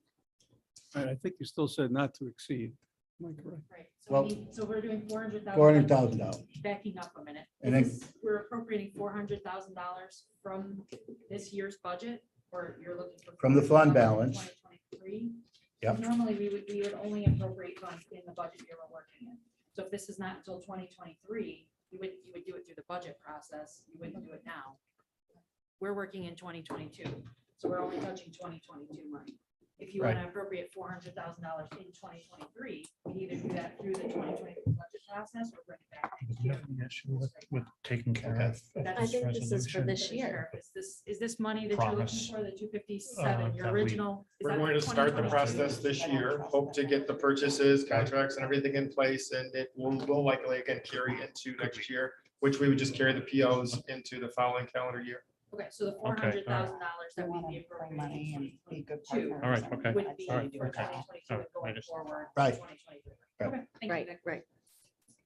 So just for clarification, for the next 9 years, I'd be responsible for navigating an agreement with Glens Falls for the payment of their body worn cameras and tasers. Sure. I'm sure we can do that. I think I just submit the receipt, like you said, right, John? Yeah. We You need can to, just submit the- hold Yeah. on, folks. We need Yeah, to he doesn't have to. take a step back. Sheriff, question. How long have you been working on this project to get us to this point? Well, our sheriff's office has been working on it for close to a decade. Me personally, since I took office in 2020. I would caution this board that there's far more than just finance that relates to this request. There's agreements and policies that relate to use and storage of data, and you start commingling that, and it's going to turn into a very complicated issue. I guess my response is if it's that complicated, then the city of Glens Falls can certainly not accept that $400,000 or the $200,000 that we're requesting additional in this budget. If it just can't be done, all I'm suggesting is that 8% of that fund balance belongs to the city of Glens Falls. And this is a way, and I'm not asking the county to budget a line item for this type of equipment. I'm asking it to come out of the fund balance. That's what I'm asking. Could it be a separate request for Glens Falls It independent? makes sense to of- include it in the resolution for the sheriff's department. So, I mean, is there anybody else, any more comment or Yeah. are we Yeah. gonna? Yeah, amend yeah, the- yeah. There are many comments. And we will take a vote on it, but Okay. this is a very involved process. It's more than just allocating funding for this equipment. And to just offer this funding to the Glens Falls Police Department without getting their input first. And come back to the committee and say, okay, we got the details worked out. Now I'm going to make the request for this funding. This is not like purchasing an automobile. I don't think it's that difficult, Mr. Chairman. I The really purchase don't. is not difficult. It's the use, it's the policy, it's the practice. And if that's it's the difficult. practicality and the use doesn't work, Glens Falls Police Department will say, thank you very much for your consideration. We appreciate it. We're a team. We're working to provide public safety throughout Warren County, which includes the city of Glens Falls. Thank you very much. Supervisor Dickinson. I agree with Sheriff Farr that the town of Lake George, as everybody knows, has been negotiating with the village of Lake George for years to consolidate. We've consolidated any number of things, plus we have memorandums of understanding, intermunicipal agreements, and they're all very difficult. And when you get in the weeds about how you work that out, so you have to be very careful and you have to take the time to do it. I agree, this is a hip shot that we shouldn't be doing. I don't object at all to having them come back, get some information together, come back and be more specific about what we're doing. But I don't think we should weigh the sheriff down with this at this point in time. Not at all. And Sure. he shouldn't be responsible for doing this. Agreed. Sheriff, do we have a tentative agreement with the company that'd be ready to put in place once the funding is available? County attorney has a draft agreement that was submitted from Axon. We're still working through the purchasing with Julie and purchasing. There are some things that need to be tied up, but we didn't want to go too far forward until we had approval for funding. Supervisor Brammer. Well, that is my point right here. This resolution is for funding. You didn't come to us with a resolution to approve a contract or policy amendments or that kind of thing. Move the money now and include money for Glens Falls. We can sort out the other policy changes that need to be made or an MOU. I'm not even sure, that an existing MOU is in place between the sheriff and Glens Falls PD. So if we're talking about money today, I'm gonna continue supporting the amendment to the 400,000 to include Glens Falls. I'm going to say it one more time. I don't think that we should fool with the contract that he's brought to us, with the request that he's brought to us. And I'm perfectly willing to open the floor for them to bring in a separate one. So if they want to make 2 resolutions today, I'm fine. But I want this one to go through as is. He spent a lot of time at it. Supervisor Seaver. I'm having trouble following this dialogue and I'm having trouble following it because we still haven't voted on the amendment to have discussion just on that. But I was prepared to support the request from the sheriff today and also hearing about this amendment. I would be prepared to support that. But to Supervisor from Glens Falls' point, what's in front of us today is for funding and not for the contract, or I would be asking to see a copy of the contract, which is typically something that, or at least in draft form, we have a county attorney here, they're able to advise about the contract, but today's just about money. So, I think that, and I hadn't thought about it in terms of that. So I hate to be at a point to abstain if we're asking, are you asking us to approve a contract? Are you asking us to approve funding? And if it's funding, are we looking at this amendment? And again, I'm gonna say, I'm unclear if this includes storage costs, but why couldn't we move forward with a request for funding and then have a separate request? We're gonna have to for the contract. That's totally different. We have a motion to amend, and actually I would ask Amanda if you have it documented where you could read the amendments are all on the same page. Yeah, so the original motion was to approve the request to amend the county budget as it was presented. Then there was a motion made by Mr. Diamond and seconded by Mr. Driscoll to amend the prior motion to say that there would be $400,000 appropriated. So you need to vote on the motion to amend. And if that's successful, then you would be voting on the request to amend the county budget as amended to 400,000. So you're gonna need two votes on this item. First, assuming that the amendment passes. All right, Supervisor Diamond made a motion to amend. First, is there a second? Yes, Mr. Driscoll seconded. Seconded. I seconded it at the time. All right, further discussion or questions? Supervisor Gary. I have a question. Now, does this mean that anytime a vote on spending money for any project that doesn't directly affect our communities, we can raise the question in committee? Point of and- order. And take fund balance away or try to knock down a proposal by a department head if it doesn't Mr. include Chairman.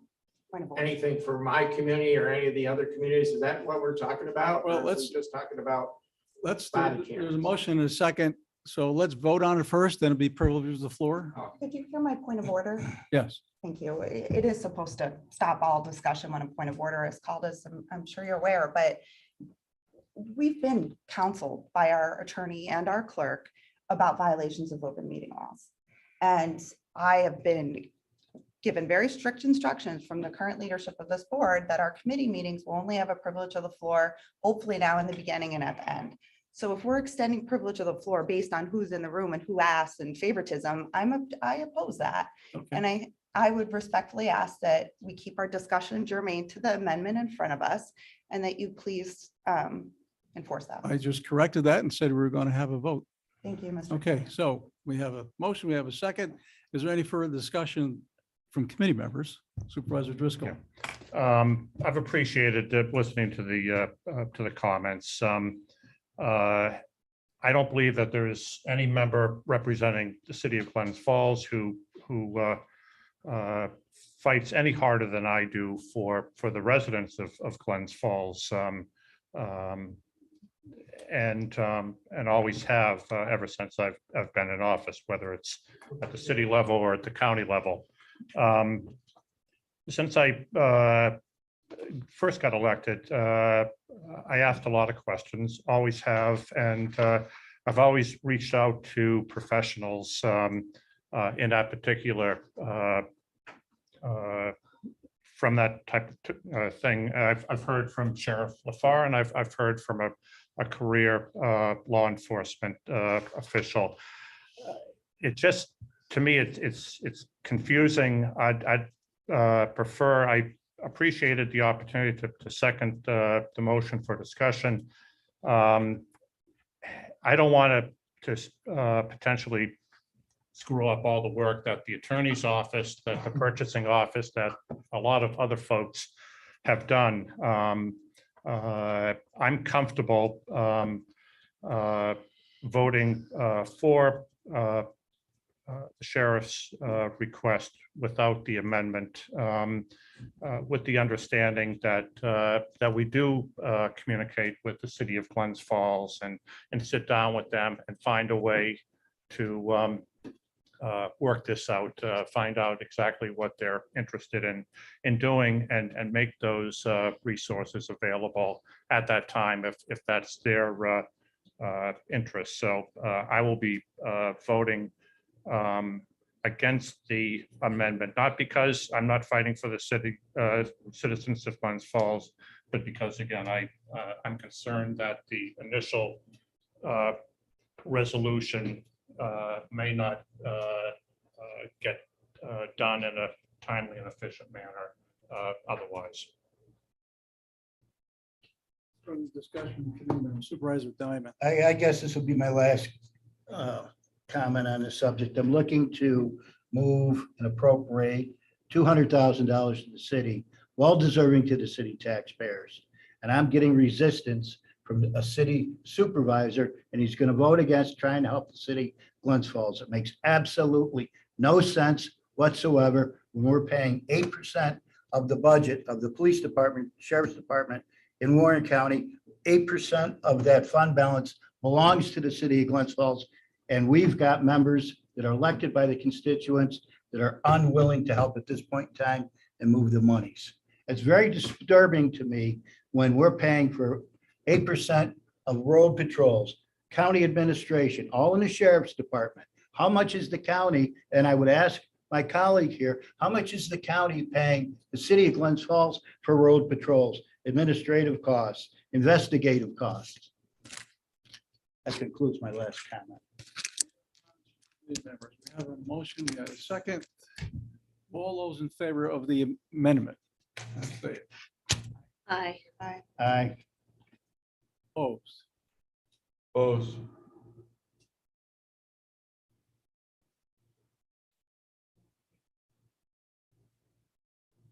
Passes. And we need a second vote. Yeah, now you're voting on the main motion as amended. I do have a question on the main amendment, and I support going forward, as I said before. I would, to my colleague from Queensberry's point, ask for a copy of the contract to review, whatever was sent to the county attorney's office. And also, I had a question about the logistics. Are the body cameras on all the time? No. Or does okay. Does the officer turn them on? How does that work? Anytime there are parameters that are established, anytime the emergency lights are activated in a car, they turn on. Anytime a taser is drawn from the holster, they turn on. Anytime a weapon is drawn, they turn on. And any call for service, any communication that is not a meal break, the officer is required to turn them on. Our policies will make that requirement. We're going to have to train and condition our officers to get into that habit because it's something that some have been working for decades and not doing. So in the beginning, there will be, the learning curve, but we're confident that it will be something that it will become second nature over time. I appreciate it. Thank you. Supervisor Seaver.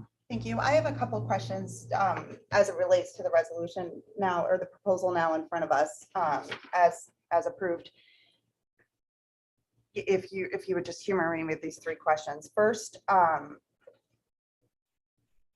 we will then see a request, Sheriff, for a contract coming back through this committee with this entity. Is that correct? Of course. Yeah. Okay. So to be clear, we're establishing the funding as it stands now to cover both the sheriff's office and the Glens Falls PD as it relates to this type of shared service initiative. And is there another PD in Warren County other than Bolton PD and Glens Falls PD? New York State Police Department. PD. Or they're police officers, so Bolton PD, Glens Falls PD. Okay. And if I can clarify, I will not be requesting any shared services agreement. If I would suggest that if Glens Falls is going to do this, that you have their chief, their mayor, their legislation, their attorney coming forth and making all the requests to this committee. Sheriff, I wasn't suggesting, Yeah, you said shared services and I wanted to clarify. okay, let me clarify. I'm not requesting a shared services agreement. I'm just using a term of working together. That's all. It scared me, Oh, that's all. sorry. No. I'm just saying, and the idea of cooperation, and that's why I asked about other PDs. I just knew Bolton was out there. But regardless, to the point of the significant impact that it also has on Glens Falls and their budget, because I don't have the contract in front of me, are we going to be looking at more money down the road for storage? No, you'll know this price is fixed for the next 10 years, $250,000 annually for the next 10 years. Year 11, we'll have to negotiate a new agreement. So that covers all of our storage, that covers the charging stations, able to respond to FOIL requests with electronic data. So storage, when it says purpose of amendment, it just talks about the cameras and the tasers. So that includes storage. I'm not sure which amendment. Your request to amend the county budget, purpose of amendment just states amended county budget to appropriate funds for the purchase of police body worn camera systems and updated tasers. Yes. That was all it was asking for. So in the past, to my supervisor from Glens Falls comment about why haven't we done this before, I know there's always been a concern about the cost of storage. And I know a lot of things have changed over the years to where I'm assuming this is now very affordable. Got it. Yes, system is all encompassing. Okay, that's what I was trying to get at, that we won't be then seeing another request for, and how does that work with the district attorney's office? once you store it, they have access to it the entire time. So we won't see another request through the DA's office for funding for storage for this. I can't speak for the district attorney. I know that this will require more from his personnel to review all of this body worn camera footage. I don't want to speak on our county district attorney's behalf.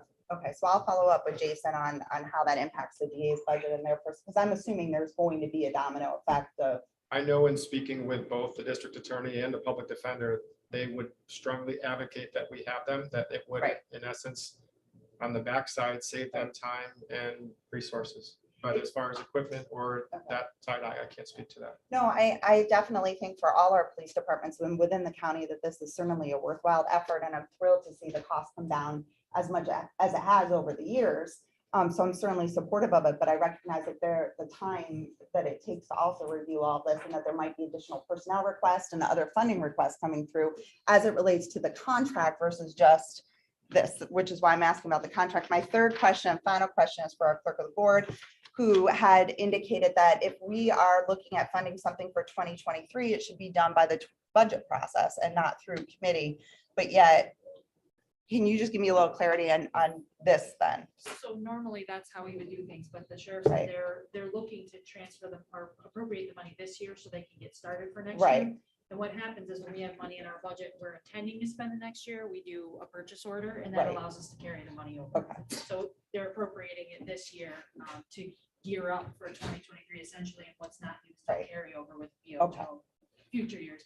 Sometimes it can go from year to year. It's not necessarily Okay. just 1 year. Perfect. So I mean, if the whole $400,000 doesn't get spent in 2022 or 23, it could potentially be carried forward. Okay, so it is, I just wanted to make sure then that lined up with the request from the supervisor from Glens Falls, and it sounds like it does. But this is also a very good example. Had budget members been included in the budget process, you probably would have heard this weeks ago during that discussion and the request for the sheriff to come here about this. So again, I think that we're going down a good path and appreciate the opportunity to ask the questions. Thank you. And So you still have a motion on the floor for the main motion is still on the floor, now amended to appropriate funds. This form says request to amend the county budget, but it's technically a appropriation. from the general fund. Now it's for $400,000. all right, motion as stated by Amanda. Just for clarification, I'll look over to the assistant for the county administrator for this question. We have specific budget codes for this money right now. And I'm wondering if that is still applicable or if we need to put in other budget codes. There may be a request from the treasurer's department to set up a separate code specifically for this separate, the piece of the funding that is intended for. We can work on that. And we can work on that prior to the board meeting. Thank you. Yep. All right, motion to fund as stated. No, we'll get to the privilege of the floor in a second. We have a motion to move. Supervisor Bramer. We have, Lost track of all discussions. Motion to approve. aye. Aye. Opposed. Any further discussion on it? Just one last comment. This will be my last comment. The end of the day, this is a good idea. It's a good idea for the taxpayers, for the citizens of Warren County. All police departments in Warren County should have cameras, in my opinion. So it's a good idea. The details after today's meeting will be worked out to, I think, everyone's satisfaction. So again, Sheriff, I appreciate your efforts to sticking with this issue. Thank you. Any other discussion question on this? We took a vote. Carried. Privilege of the floor, Supervisor McCowan. Thank you, Jim. Boy, I'm totally confused here. This 400,000, is this over the 10-year term? Or is it 400,000 a year? Because 8% of 260 is $20,800. And so if we take, 10 years, so I'm confused at that part. I don't understand this. But what this, Because Queensbury, contributes 20%. And if we want to start dividing up things, Queensbury can go after 20% of what they have to get the county. So I'm just confused. go ahead. That's one thing.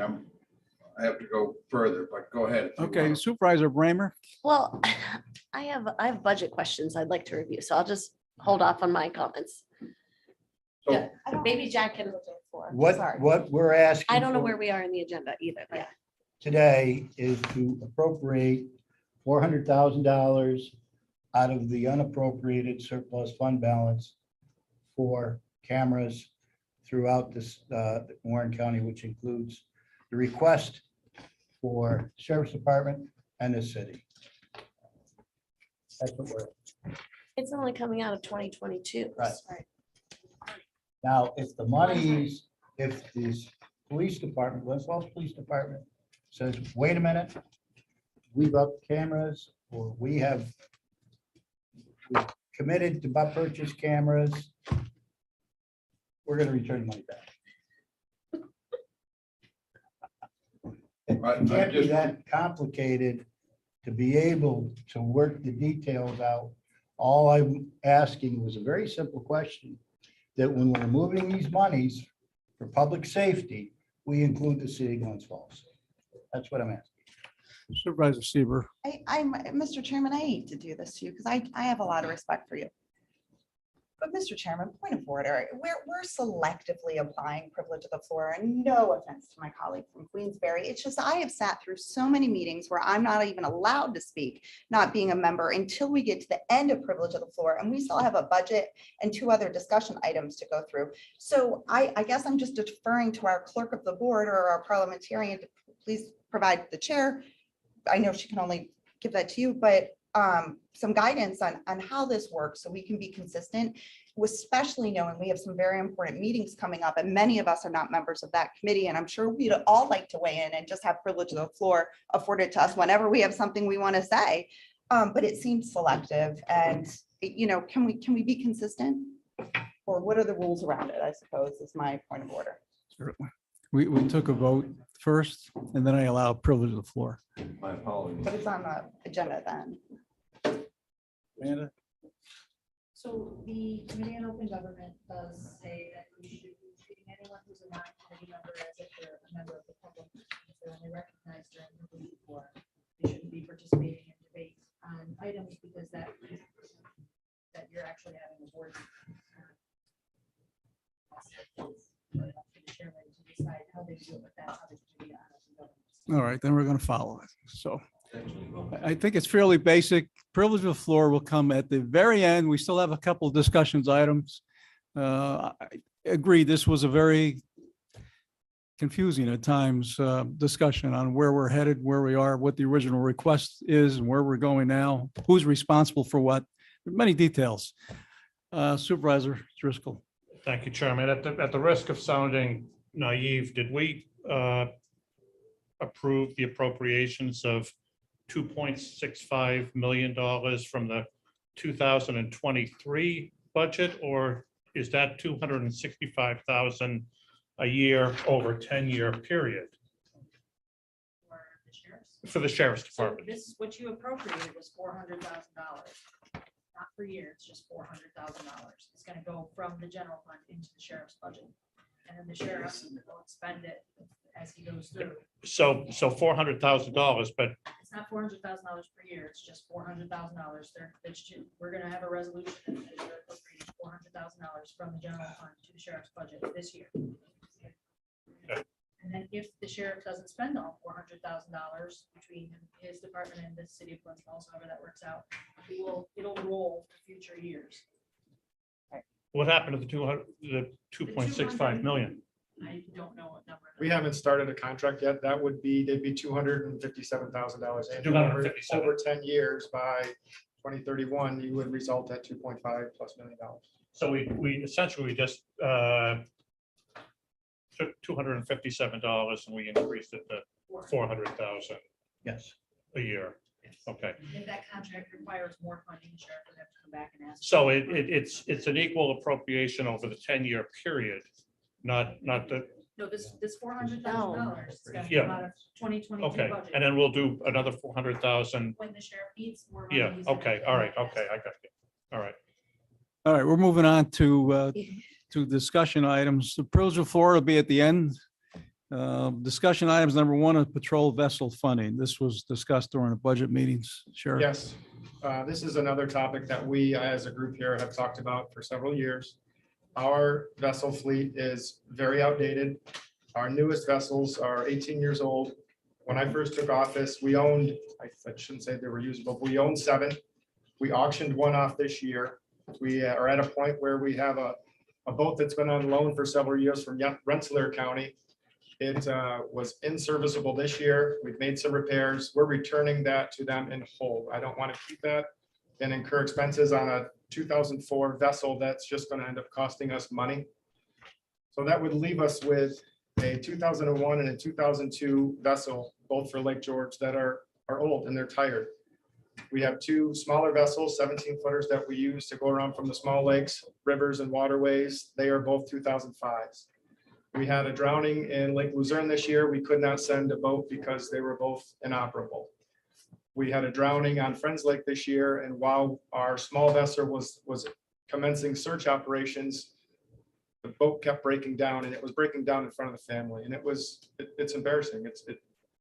We live in a county that we're known for our amazing waterways, and I'm telling you, we've reached a point where we cannot adequately provide patrol service from our sheriff's office, and I think the public expects it. During the budget team process, we had asked for funding to purchase 1 boat just for next year, and know that if we purchase a boat or commence the process of purchasing a boat for 2023, we will not have that vessel on the water in 2023. Just like motor vehicles, they're that far backlogged. So if we purchase next year, maybe we'll see it for 2024. The recommendation was made that I come to committee and submit or have a discussion about using occupancy tax money, $300,000, to initiate the purchase of our first vessel.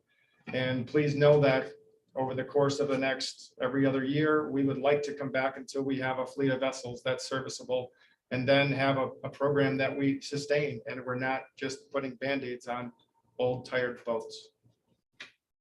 So the request, it's not a request, but I would like to come forward, or I don't know how the process would go, but it would be a request for $300,000 out of occupancy tax money to use to purchase a Warren County Sheriff's Office patrol vessel. Supervisor Seaver, you had a question?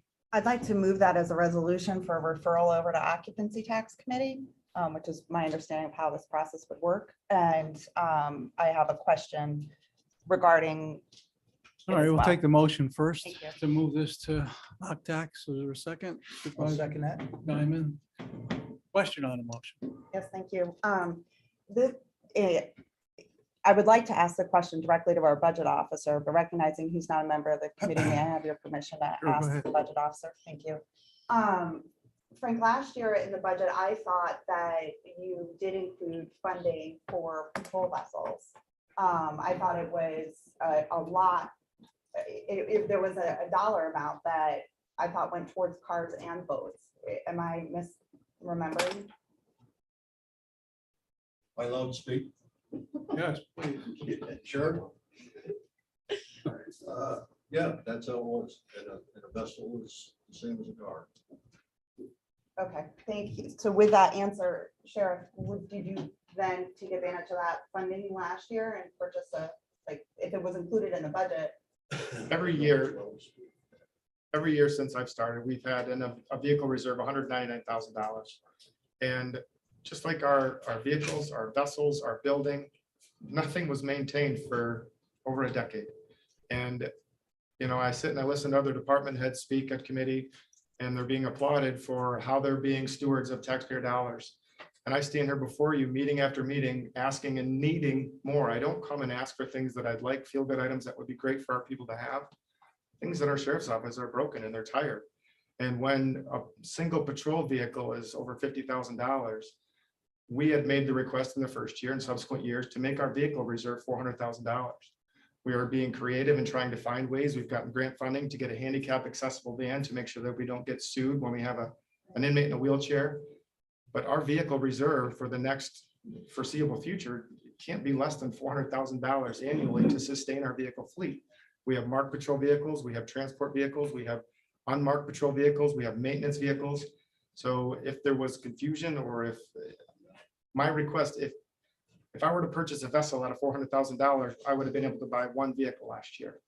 So we've used our funding to commit to just barely getting us started in rebuilding our patrol and unmarked vehicle fleet. So so that I understand your answer, the budget officer said he increased funding last year, but you're saying it stayed stable at 199 for No, your it went to reserve. $400,000. Went to 400, that's what I thought. Yes. So you're just saying it wasn't enough to increase to 400 to include marine and road. Don't misread what I'm asking. I support this going over to OCTAX. I think it's a good use of OCTAX money, and I hope that this committee decides to send it over there, which was the sheriff's request, supervisor from Lake George.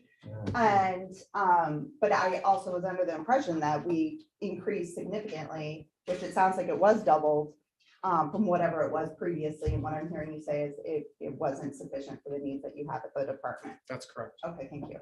All right, we have a motion and a second to move this to OCTAX committee. Are there any further questions? All those in favor? Aye. Opposed? Opposed. Carried. It's not a cookie jar, it's a fund. All right, Sheriff, the second item is Can I the, just make one comment, Super? Just, I would like to comment on what Supervisor Dickinson just said. This is taking care of Lake George.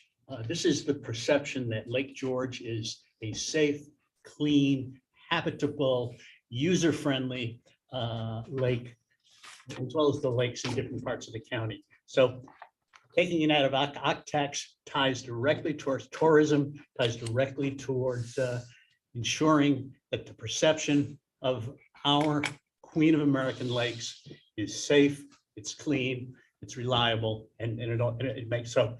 Occupancy tax is a natural transition to take dollars out because it's supporting the concept of tourism. thank you. Sheriff, the discussion on a 23 budget, any questions for the sheriff on this, or do you want to add anything first, Sheriff? No, thank you. Okay, Supervisor Bramer. Thank you.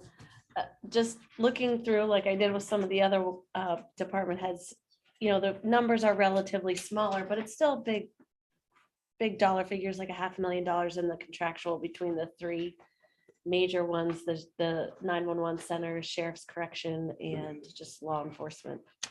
So wondering if you can speak to that, the increases there in that particular. Our biggest jumps were the contract for correctional medical and our contracts for maintenance and repair of our communication center. Much like anything else, the costs for us are going up.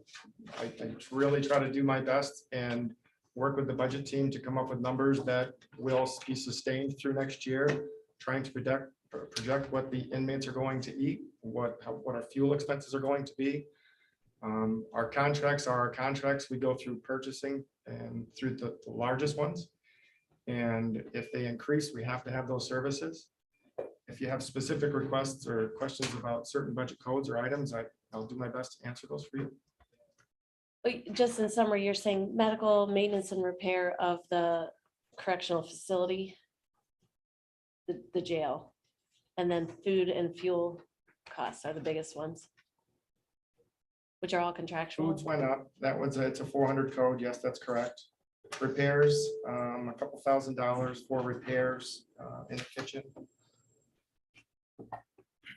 Biggest one is going to be correctional medical.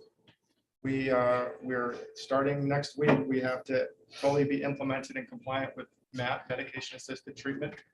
And I'm not sure exactly how that's going to look. We're doing it right now to meet the requirements, just as dry runs, but that's going to affect our correctional medical expenses as well. I don't know if I'll be coming back to ask for some type of amendment. There's the service that we have to provide. We're currently sending officers to Albany, Schenectady, and Troy to pick up methadone and bring back for medical to provide to the inmates. We do that 2 days a week, every other week. I felt comfortable and confident, especially once I drew out the expenses for body worn cameras and for a vessel, that we really had a sharp pencil when we came to the meeting this year. Our budget's going to go up every year. The majority of our budget's personnel costs, benefits, retirement, and the things that I can control, certain contracts I just cannot control, but in areas where we can, we are very responsible. I can see that for sure, that those other areas. I'm just wondering, when are we up for the medical contract? Last I knew, through the end of next year. through the end of next year. And yours, are you happy with those? Love them. Yeah. Absolutely love them. We've had litigation. I think we still have outstanding litigation from prior medical. This group, it's absolutely fantastic. That's all And I I have. would Thank you. extend the same offer to everyone in this room that the public defender extended. I'm always available. You have my cell phone number. If you want a private meeting with me, I know that this is a lot to try to digest in 20 minutes. I'll sit down with any of you and talk code by code as best I can. Supervisor Seaver. Thank you. Mr. Chairman, at NISAC during the criminal, and you'll be able to direct me on the right terminology, although I think the sheriff just mentioned it about the MAP, is that the acronym? MAT, Medicated Assisted Treatment. Okay, and I know that they talked about really fearing an increase of cost.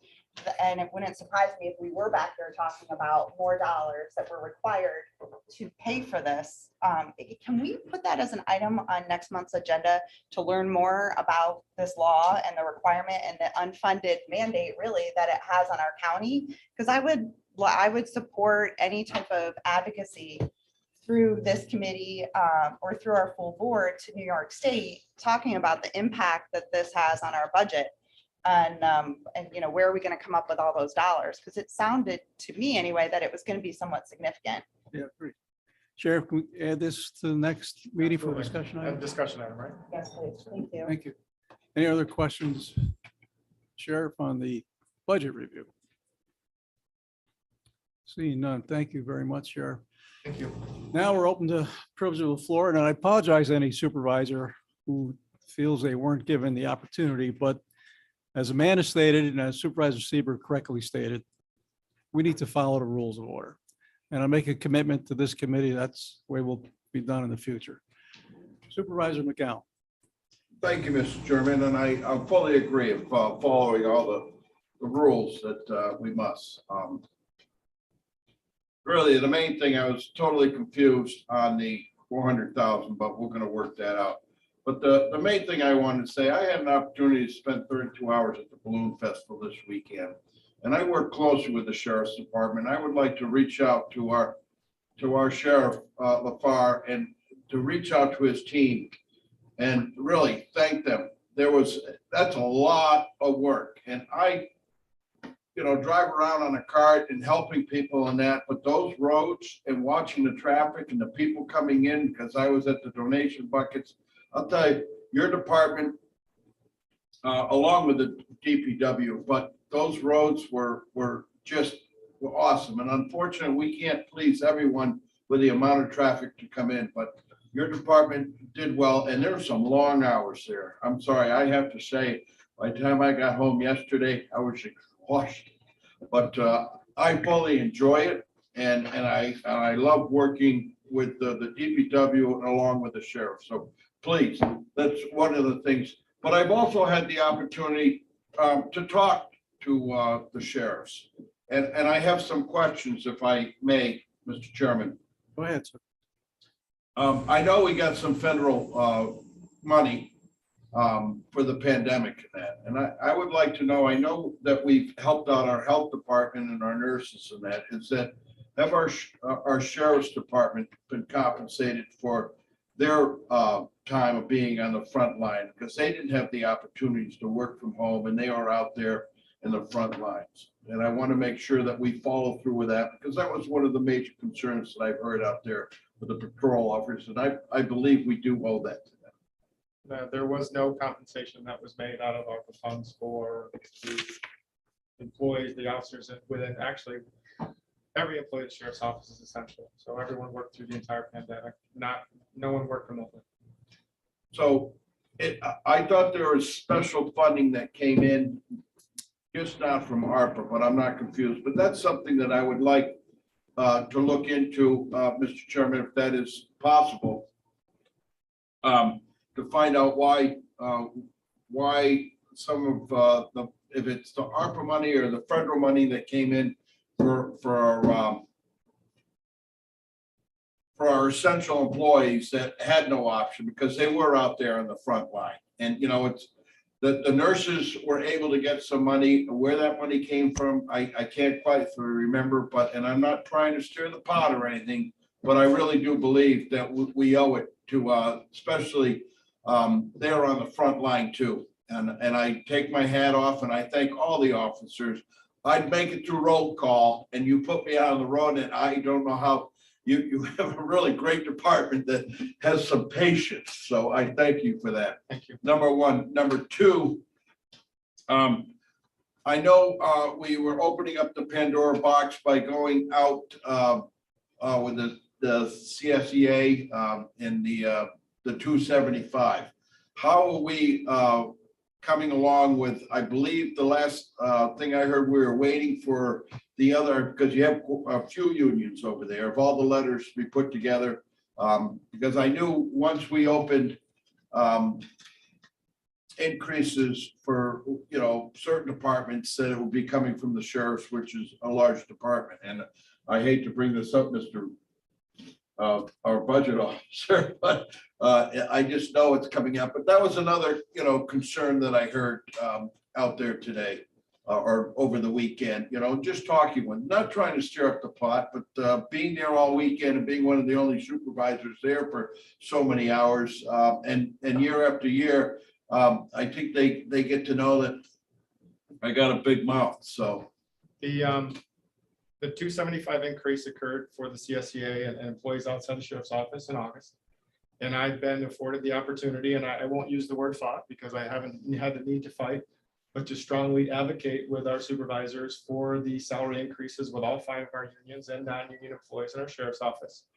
And our employees come to me and they ask, and my response to them, because I have no reason to believe otherwise, is that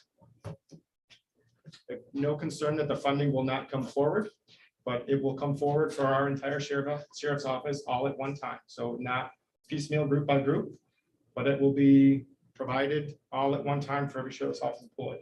I don't know the timeline. I don't know the process. I don't know when that's going to happen, but I've been, like I said, afforded the opportunity to speak, to say my piece, and have had really healthy conversations with several supervisors on the time. Well, thank you, because, that's when they kind of corner you and they say, well, they were waiting for all the letters for the unions to be in. And, sometimes not all of us are brought up to, filled in with all the information that's going out there. So I kind of felt a little embarrassed to say that I'm a supervisor and I had no clue, but I will be looking into it. I wasn't really expecting Monday morning right after the first weekend, but I wasn't gonna, I gave my promise and that's what I'm gonna do and follow through. But again, please, I will speak for myself and I hopefully the rest of the supervisors stand behind me, which I'm sure they do, is to thank the sheriffs for all their hard work out on the road this weekend and around. We had 4 stolen cars, calls, and it just so happens they just didn't walk far enough. They were all there, but it's amazing of the complexity of all that goes in.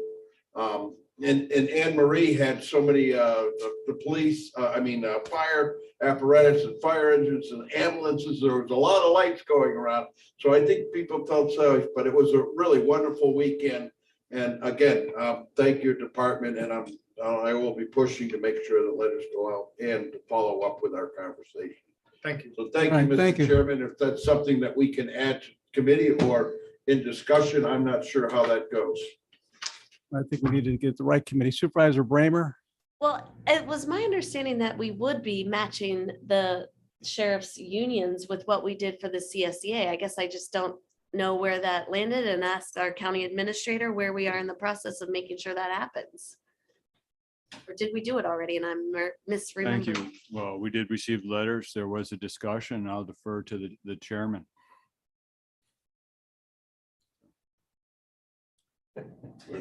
Okay. Can we just make that go forward now, a committee? I mean, what is there to discuss? Wouldn't we just match?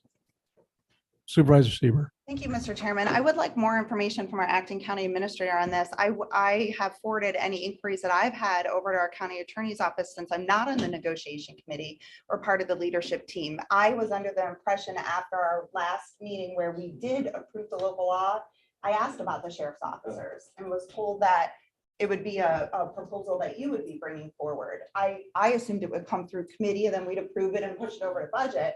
And I think that's what the supervisor from Queensberry is referring to when he had questions this weekend about it.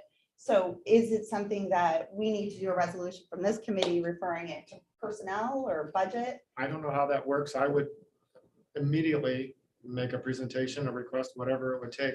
I want to support my family. I don't know the process and I've not been asked. So I was kind of on the sidelines. Let's see if Supervisor Thomas can clarify any of this. I believe that meetings are being scheduled to meet with the unions. We can't just arbitrarily raise their pay without union agreement.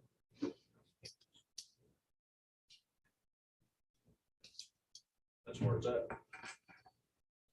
Supervisor I Bramer. guess I would like to ask the sheriff if he knows if the unions have asked for more than what we gave to the CSEA. Not that I'm aware of. So I would say, why can't we move forward in committee to match what we did with CSEA, the $275 or $5,000 or whatever it was per employee? Why is that not acceptable? Supervisor Thomas. Because you have to negotiate with each union. You can't just arbitrarily.